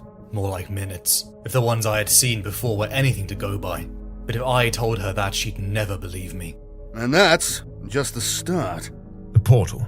Castine said, the coin dropping. I nodded again. Hundreds of thousands of them will be let loose on the galaxy. We simply can't allow that to happen. I paused for a moment, letting the implication sink in. We have to call in the Navy to sterilize the whole site from orbit. It's the only way to be sure. You can't do that. Ernolf shouted. I can, and will. This facility is under martial law, which means the Commissariat is the final arbiter of what can or cannot be done. Have you any idea of the economic value of this installation? Ernolf asked, recovering. None at all. I care even less. So far as I'm concerned, it's not worth the life of one soldier. The soldier I had in mind being me, of course. But the archaeotech, think of Yeah. What archaeotech? the knowledge, the spiritual advancement of mankind that you'd be sacrificing. So be it. This place is not worth it. I'm sorry. No. All we'd be sacrificing if we left that tomb intact is our lives. Not to mention the millions of others who'd be slaughtered if the Necrons down there revive and escape. But they're in stasis. The Magos persisted. Yeah, majority of them, but there are still a few of them who are walking around. Majors. Maybe you should go down there and fight. While they're dormant, we can safely examine. We don't know that. Castine cut in. For all we know, they're up and about by now. And even if they aren't, their friends could be flocking through the portal from somewhere else. We simply can't risk sending anyone back down there. And that's final. On the contrary, I don't think you can risk not sending anyone back. Explain. Castine said, although in a sudden agony of panic, I realized what the Magos was driving at. The worst of it was that he was right, damn it. And spasming of my bowels told me who by far was the most likely candidate to get stuck with the job. You said it yourself. He said triumphantly. The portal's still active. Even if you called in your naval strike, it would be left intact and functioning for months before a flotilla could get here. Possibly even years. The Necrons would be long gone. Emperor's bowels. He's right. Brocklaw looked more shaken than I'd ever seen him. We have to blow the portal before we pull out. I felt every pair of eyes at the table look on me like the targeting auspex of a Hydra battery. The air grew tense with expectation, while my mind whirled frantically, trying to find some plausible reason why this was a truly terrible idea. But inspiration had, for once, deserted me. At length I nodded, my mouth dry. I can't see any alternative. Neither can I. Castine turned to me, solemnly pronouncing what I truly believed to be my death sentence. Can you lead a team back down to the tomb, Commissar? No choice, but have to, yeah. Of course I couldn't refuse, could I? Not in front of all of those people. I'd been nearly impaled on my own rhetoric, and pulling out at this stage would have ruined the reputation I didn't deserve. The 597th had been holding well above ground, but with that gargant arriving soon, and the likely awakening tomb beneath us, somehow we convinced the Mechanicus elements to evacuate. I had to keep my trembling hands in my pockets, lest Castine and Brocklaw see them. I tried a few times to subtly test if there was an alternative, but seemingly the orcs had caught wind of the Xenos tinnies, and some were peeling off for a proper fight.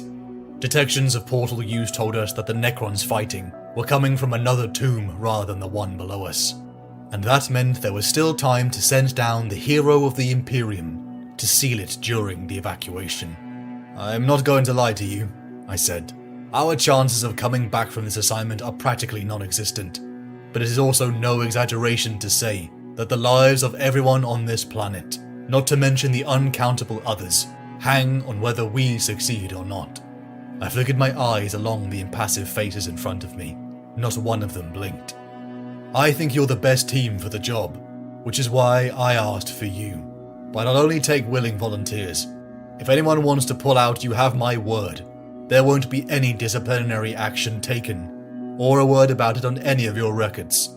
Because, I thought, I'd be too busy being dead to worry about it. Sergeant Waylard and his squad stood in perfect parade. I had purposely chosen the regiment's longest-serving veterans, a crack team who I knew had the best chance of not turning tail as soon as death stared them in the face. Any questions? I asked. No answers came. So I drew myself up, straightened my cap, and tried to sound more confident. Good, then let's go. We descended back down the facility when our point spotted movement. Jurgen? I called out. What the frack are you doing here? My aide stepped fully into view, and the stormtroopers emerged from the cover they'd taken, looking mildly sheepish. I thought you were stowing our kit on the shuttle, I said. All taken care of, sir. He produced a thermal flask. He goes where you go.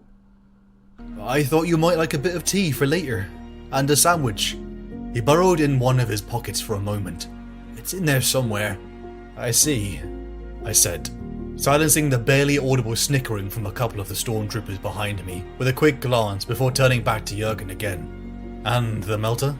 He shrugged, the heavy weapon slung across his back, shifting as his shoulders moved. I couldn't let you carry your own provisions, sir. Wouldn't be fitting. Quite, I said, astonished yet again at the depth of his loyalty. For the first time I began to feel that I actually might get out of this ludicrous expedition in one piece after all. I suppose you better come with us then, I said. Very good, sir. Very good. He saluted as smartly as he ever did, which wasn't very, to be honest, but more than made up for that in enthusiasm, and fell into step beside me. I motioned Waylard and his men to the front, and we set off into the darkness. One thing I have to say for Waylard and his stormtroopers: they were as fast and as stealthy as I could have wished for. Jurgen and I had to work hard to keep up with them, just as we climbed down the pit that I had tumbled down before. A Gauss flare streaked from the dark and eviscerated our point man. Oh gosh, here we go. "Place your shots," Waylard said calmly, and the surviving stormtroopers unleashed a hail of hellgun fire against our attackers. The glare of lasballs impacting on the leading Necron dazzled my eyes. Then his chest gave away, seared and blasted by the precision volley, and it tumbled to the ice-slick floor, revealing a fresh target behind it, already leveling another Gauss flare. Metallic bodies slumped to the ice, but more were coming. I called Jurgen to the front. He sent a volley of superheated plasma that briefly fully lit the tunnel. The rest of the Necrons melted away. I couldn't help contrasting the reaction of Gryphon's team to the loss of Lunt with the stormtroopers' matter-of-fact dismissal of the loss of one of their own, and mentioned as much to the sergeant. Unfortunately, the fact that first contact was up here was a bad sign. Very bad sign, meaning all the way down to the Necron facility, you're going to be dealing with a lot of these things. We pushed further until we made contact again, but this time it wasn't an enemy. "Logash," I said. Can we finally just kill this person?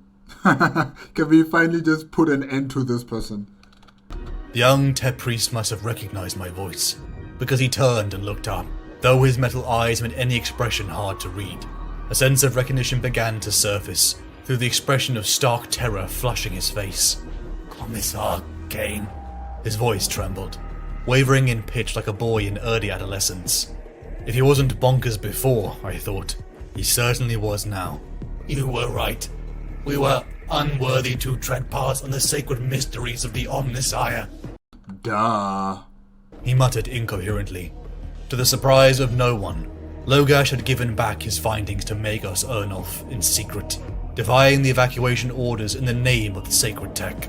Seemingly, the Mechanicus had sent their own expedition immediately, and discovered just how welcoming the Necrons were to visitors who wanted to pray and throw oils at their work. I saw the mangled remains of that expedition around us. I dragged Logash up, as a sound grew before us. I peered into the dark, seeing what I thought to be Magos Ernolf. Then the shambling horror stalked forward, the evident skin and biometrics draped over itself. The Yuck. skin flares were here. "Frack this!" I shouted. "Jurgen!" On cue, my aide unleashed another blast from his melter into the center of the group, cutting a swath through them as efficiently as before. Once again, the Necrons caught by full force of the blast were simply annihilated, flashing into vapor as thoroughly as victims of their own terrible weapons. We lost only one this time, and once again, but more unnerving, Sergeant Waylard and his squad showed no emotion. "How far to the objective?" Waylard asked. "About 300 meters, I said, using all my strength to keep my sanity. We picked up the mewing Logash and pushed on, until again the sickly green glow grew, and the walls became black and angular. We saw the portal. It pulsed like the beating of a diseased heart. I forced down the surge of dread which suddenly suffused me. The glow intensified for a moment, with an accompanying thunder crack of displaced air, which rumbled and echoed through that city-sized cavern. It was definitely active. "Move," one of the troopers cut in, as blandly unemotional as before. 11 o'clock, 30 meters. We turned to face this new threat. The quartet of stormtroopers raised their hellguns, whilst Jurgen lifted the melter into a firing position. I noticed Logash was trembling violently. "Omnissiah, protect thy circuits," he mumbled. I heard the rattle of Waylard and then his men, mutterings of the God Emperor spilling desperately. I turned to see the approaching Necrons that seemed more humanoid than their skeleton counterparts. Because they have adorned themselves with skin. It was then that the primal dread, one so complete and horrifying, gripped me. We started firing wildly. I fought against that rush of primal emotion, feeling my very sense of self under threat in a way I hadn't experienced since the Slaneshi witch had tried to sacrifice my soul to her perverted deity on Skollenberg over a decade before. My shooting was entirely by instinct now. The green lances of Gauss flare beam missed me by a couple of centimeters, and punched a neat hole through the smooth-sided cabinet beside me. I kept shooting back, taking my assailant in the chest, and making a stagger for but a moment, before resuming his unhurried advance. Waylard and his men scattered, as the more sentient Necrons began to hunt. I saw one trooper's head cleanly chopped off in a fluid motion. It was only when Jurgen came next to me that the dread ceased, like a door shutting. We grabbed Logash and ran for cover, throwing ourselves underneath enormous cabling. Only shadow and eerie green glow was left to be seen. We heard the screams of mortal men finally cease, and waited to see if death was around the corner. Oof. To my relief, however, the Necrons seemed to be mildly disorientated every time they approached our hiding place, veering off just before they had come within a handful of meters of us. Why? Why is that happening?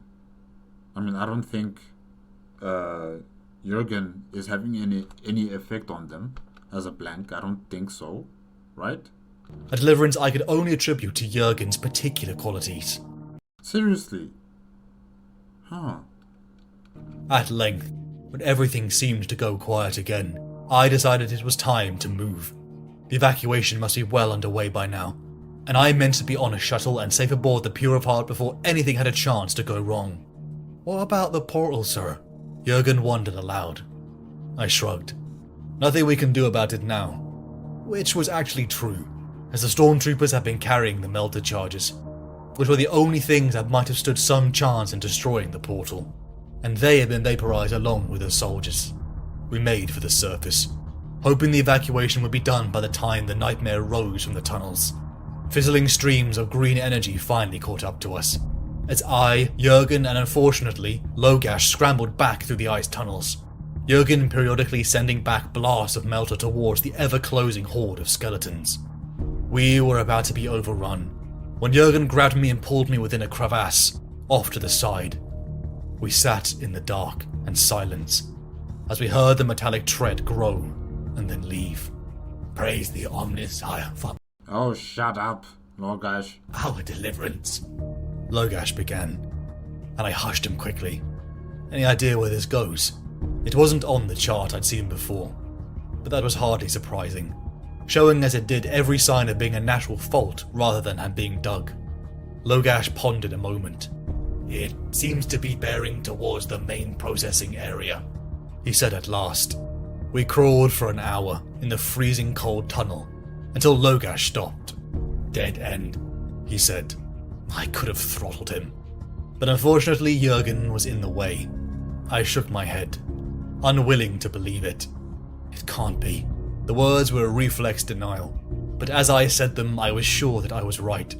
All of my tunneler rat instincts told me so. I wondered for a moment why I was so sure. Then I realized I could feel a faint current of air on my face. There's a draft here.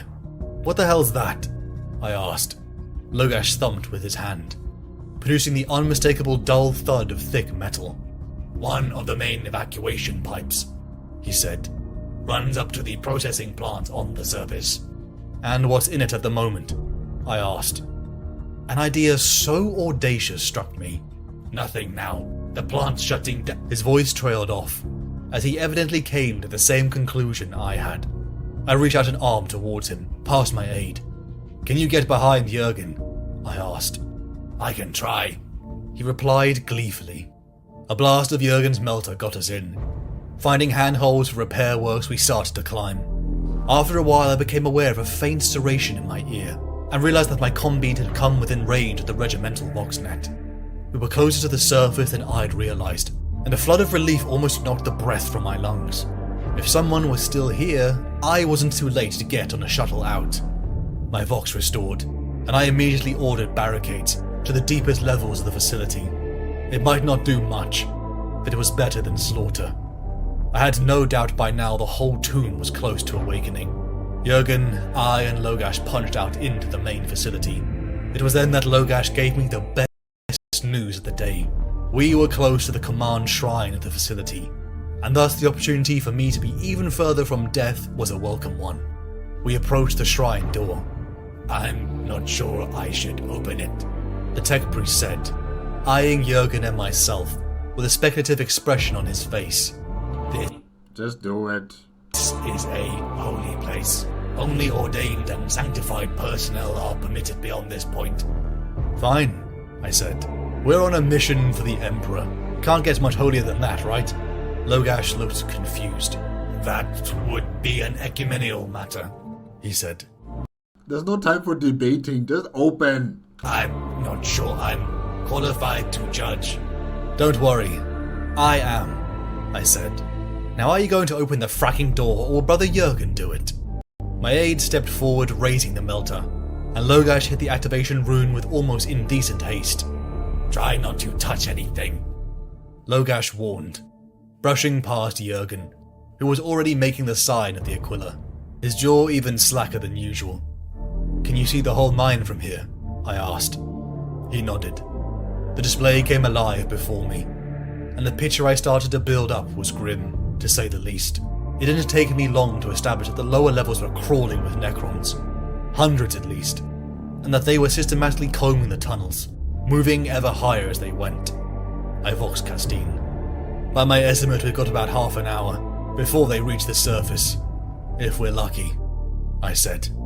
The landing pads above were still swarmed with civilians, the 597th also still engaged at the perimeters, as the Orcs were now fully upon them. We needed to delay the Necrons.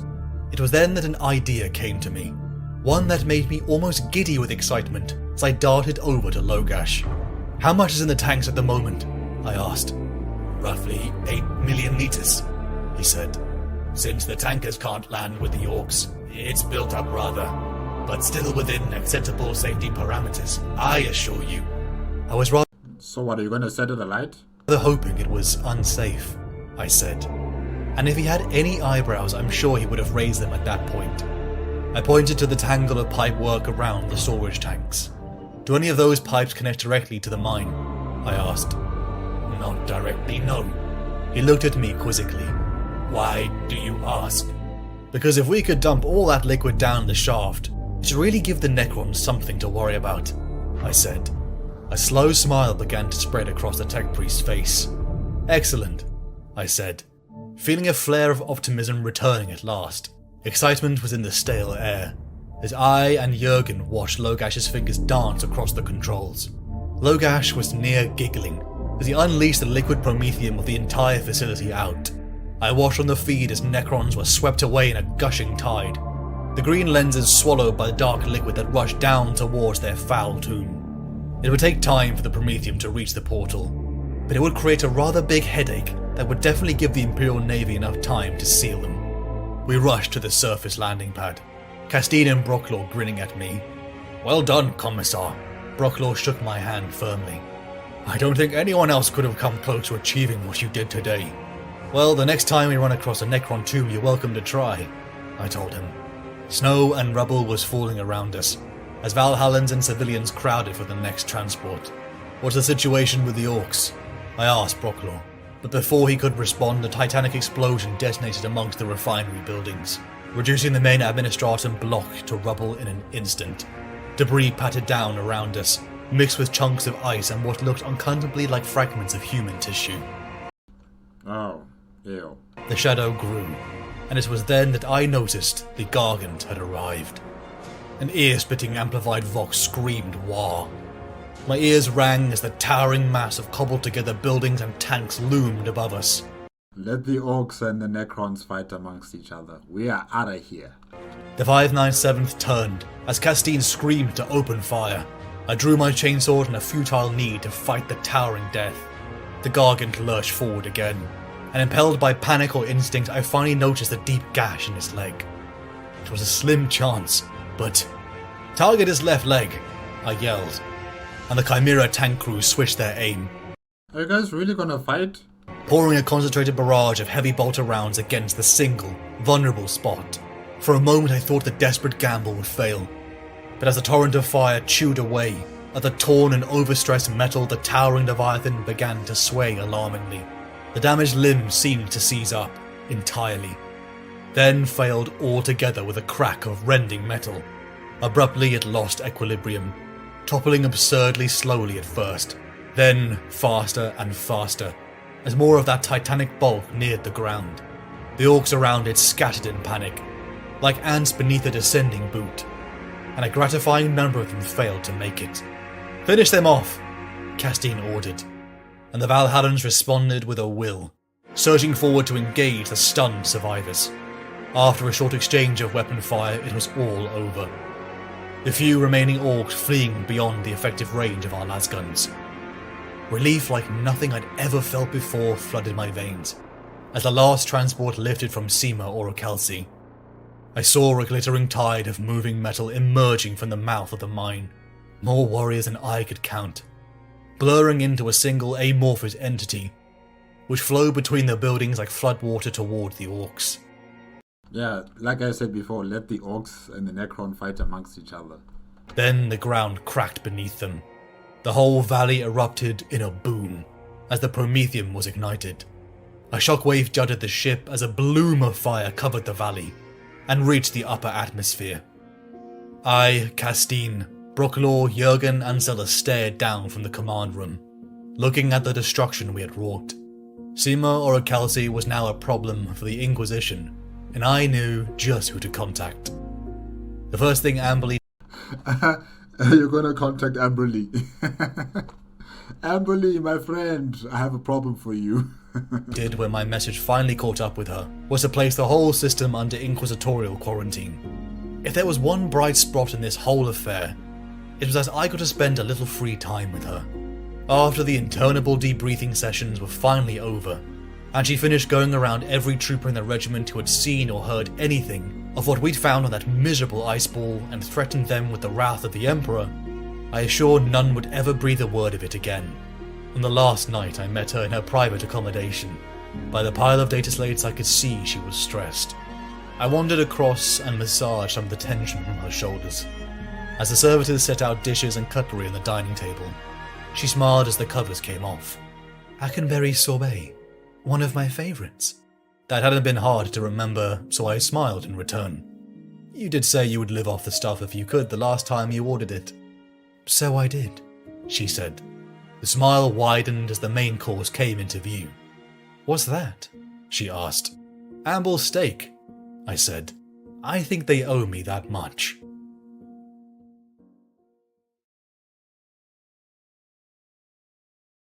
Oh, and we end off with a date. We end off with a date between CIAPHAS CAIN and Amberly Vale. Nice. Very, very nice. Very, very nice. Guys, yeah, that is it with CIAPHAS CAIN, Hero of the Imperium, voiced by Aboda Prince. Yes, sorry. And this was on the Amber King YouTube channel. Yeah, this was nice. This was a very nice video based on CIAPHAS CAIN and his leadership style. You know, the way he leads the troops, the way he connects with people. You know, with jokes, with little jibes here and there. You know, just to get people comfortable with him, and he's also comfortable in the situation. And you know how he develops relationships and trust with not only with his regiment but also with regular people, and also an inquisitor. You know, he has a charming personality. This is so different compared to Sebastian Jarek, where he is very stern, very stoic, very hard and to the point, and you know, unforgiving. He is unforgiving. But CIAPHAS CAIN, he's able to wiggle himself away from serious situations and make it a very calming, ending to any sort of situation. You know, he doesn't resort to killing people on a first basis because it's within his rights as a commissar to do that. But he would rather try to use threatening tactics to convince people to see it in his way, see it through his own mission parameters and whatever else he wishes to happen. Essentially, you know, those who are lacking any form of trust or understanding in any decision that CIAPHAS CAIN has made, he would just bash the gun on the table and say, make your choice. Make your choice. Do you want this or do you want that? You know, what make your choice so that I can finally act upon you, you know. So I love that about CIAPHAS CAIN, that he doesn't resort to violence immediately. You know, he gives you a choice. He gives you chances for you to come up to your final realization or choice on what you're going to do. And if you fail at making the right choice or his choice, you are going to die. You are going to die. But at least he gives you that chance. If it was Sebastian Jarek, he would not give you that chance. You are dead on the spot. You are dead on the spot. So really, I do like how CIAPHAS CAIN, you know, conducts himself. And yes, he might have these thoughts of, you know, cowardice, or, you know, the way he treats people in a very manipulative way, but it's beneficial, not only for him, but for the Imperium of Man as a whole. You know, the way he conducts himself and the way he treats other people within the regiment, or should I say, you know, infantrymen in the regiment. What are they called again? The Valhallan 597th Regiment. Yes, the way he treats them and how they reciprocate their trust and their belief in the Commissar. You know, they would make sure that he does not die. They would make sure that he's protected. They would make sure that they would follow him into dangerous situations because they trust the Commissar. They understand the Commissar. They are having this relationship with the Commissar that is, you know, very comfortable. You know, they know the limits of the Commissar's patience. They know, you know, where they're not supposed to tread and where they are allowed to tread with this Commissar. And, you know, he's created a bond with them. And, yeah, really, I like the fact that he doesn't have to give out booming speeches. You know, he doesn't have to try and galvanize the Valhallan 597th. You know, he just tells them up front that this is going to be a dangerous mission. Who's up for it? And if he doesn't get anyone, like, he can just pick his team as well. Like, you know, you guys, I'm going to pick you guys for this mission. And there's no protest. There's no, you know, form of any cowardice, really. I think the only person who was a coward was Kalp with the suicide mission, you know. Yeah, he was the only one. But all these other personnel within the regiment were very loyal, very cooperative with the Commissar. He didn't have to, you know, give out speeches for them to trust him and for them to follow him down to the jaws of death. And yeah, that is totally different, really. With Sebastian Jarek, he has to really galvanize people and the society at large that, you know, we still have to fight against the orcs. We still have to defeat them here on Armageddon, which is also good. I'm just saying that, you know, with CIAPHAS CAIN, the way he is so connected and tuned with his regiment, it's seamless, and he doesn't have to really put in enough effort, or should I say, he doesn't have to put a lot of effort in trying to convince them that we need to push on, we need to fight, we need to do this, we need to do that. You know, they just follow him instinctively and protect him as well, because like I stated before, if he dies, they're going to be led by another Commissar who might be totally different from CIAPHAS CAIN. So yeah, the Valhallan are very lucky. Valhallan 597th, they're very lucky to have CIAPHAS CAIN as their Commissar. Yeah, he's good. I really like his leadership style. I like his communication skills when it comes to not only Xeno creatures, but also Imperium of Man forces and, you know, people who are just civilians, like Logash. I would have shot that guy a long time ago, but CIAPHAS CAIN has been very, very patient. He's been very, very patient with that guy. And of course, how can we say or praise CIAPHAS CAIN's success without recognizing Jürgen? his brother in arms, his brother throughout his entire career as a commissar. Really, Jurgen is the support system that CIAPHAS CAIN needs. You know, when he is afraid, when he is terrified of what's going to happen to him and the darkness that he is entering into, he has his buddy right beside him, and that's Jurgen. You know, and yes, Jurgen is a blank, and that's a very powerful ability that he has. But I think his personality, his loyalty, his perseverance is what gives CIAPHAS CAIN the confidence and the belief that, you know what, with him, I can go into the jaws of death and I can survive from that experience. And that's what, he's been doing with Jurgen, especially on the planet of Gravelax and Sima Orichalci. You know, they went into the jaws of death, but they survived.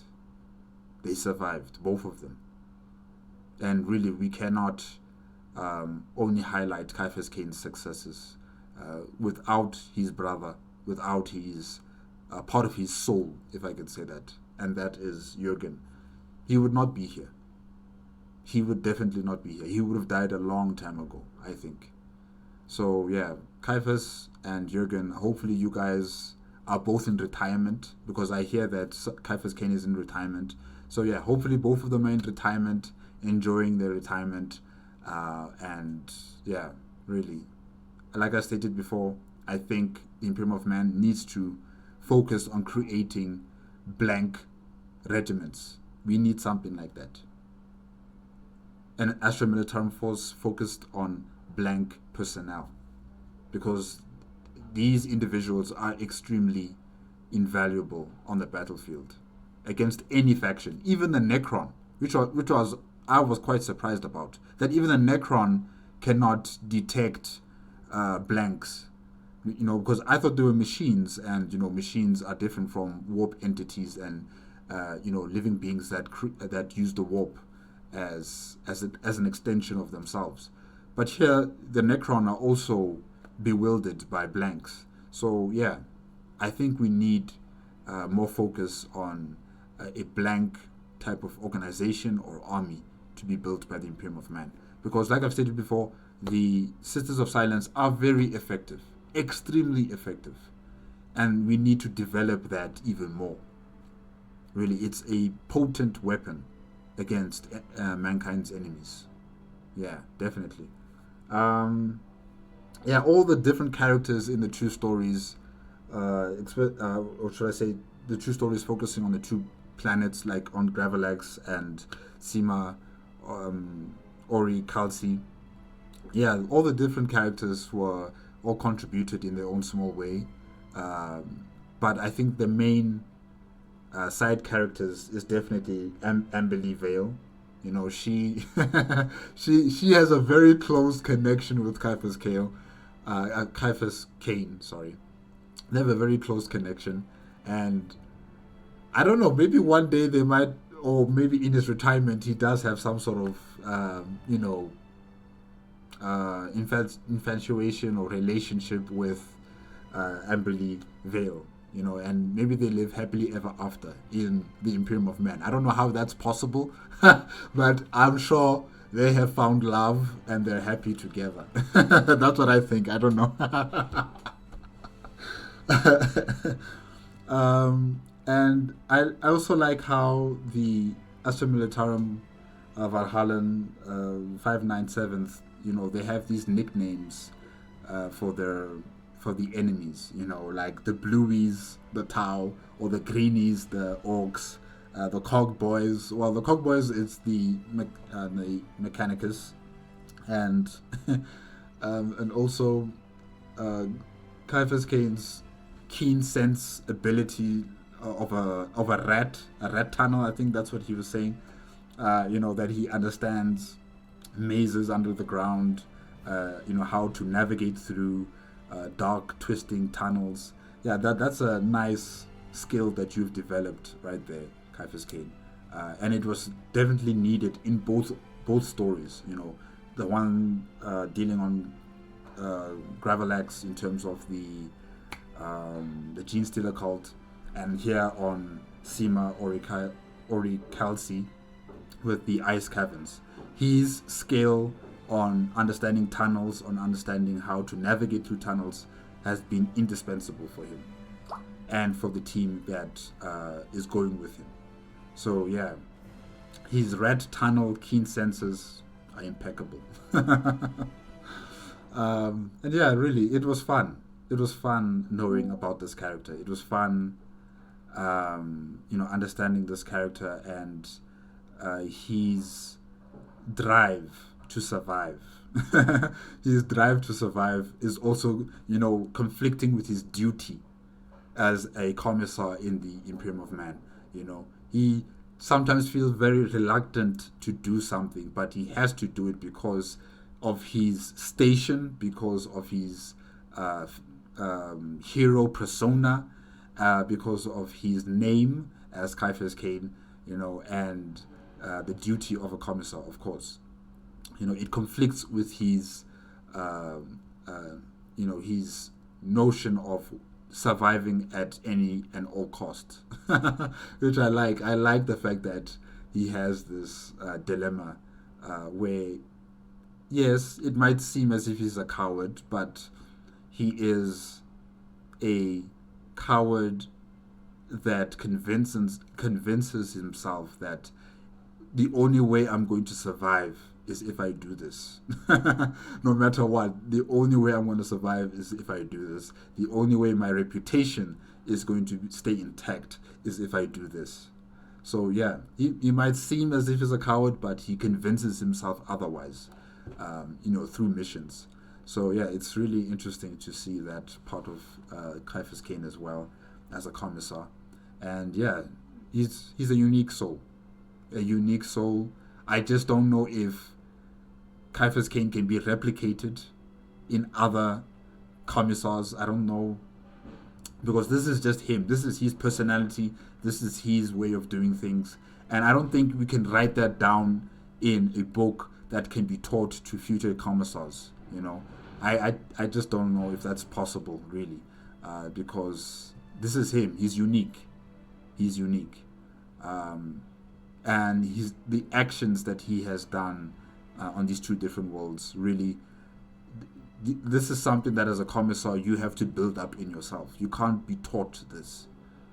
You have to build it up in yourself, how to conduct yourself on the battlefield, and how to push on to complete your missions.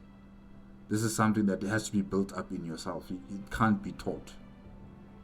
You have to go through it by experience, and that's what CIAPHAS CAIN has. He has experience, and it has worked out for him for a very long time. CIAPHAS CAIN, hero of the Imperium. Definitely, he is a hero. He is a hero / coward / hero. Hero / coward / hero. Alright guys, that is it. Thank you again to the Amber King for making such an entertaining video, as well as all the contributing voice actors, as well as, of course, the main voice actor, Aboda Prince. Sorry, I keep getting a tongue twister trying to pronounce that name, Aboda Prince. But yes, thank you to all of them who contributed to the video, and also thank you to all those who suggested that I should react to this video. It's been really good, and hopefully you guys also enjoyed my reaction to it. Remember, if you want to check out the original video as well as the Amber King's YouTube channel, the links are going to be in the description below. If you like my reaction, please give it a like, comment, and subscribe to my channel. Click on the notification bell if you want to be up to date with my latest videos, and I'll see you guys in the next Warhammer 40k reaction. Yes. Okay. Bye-bye.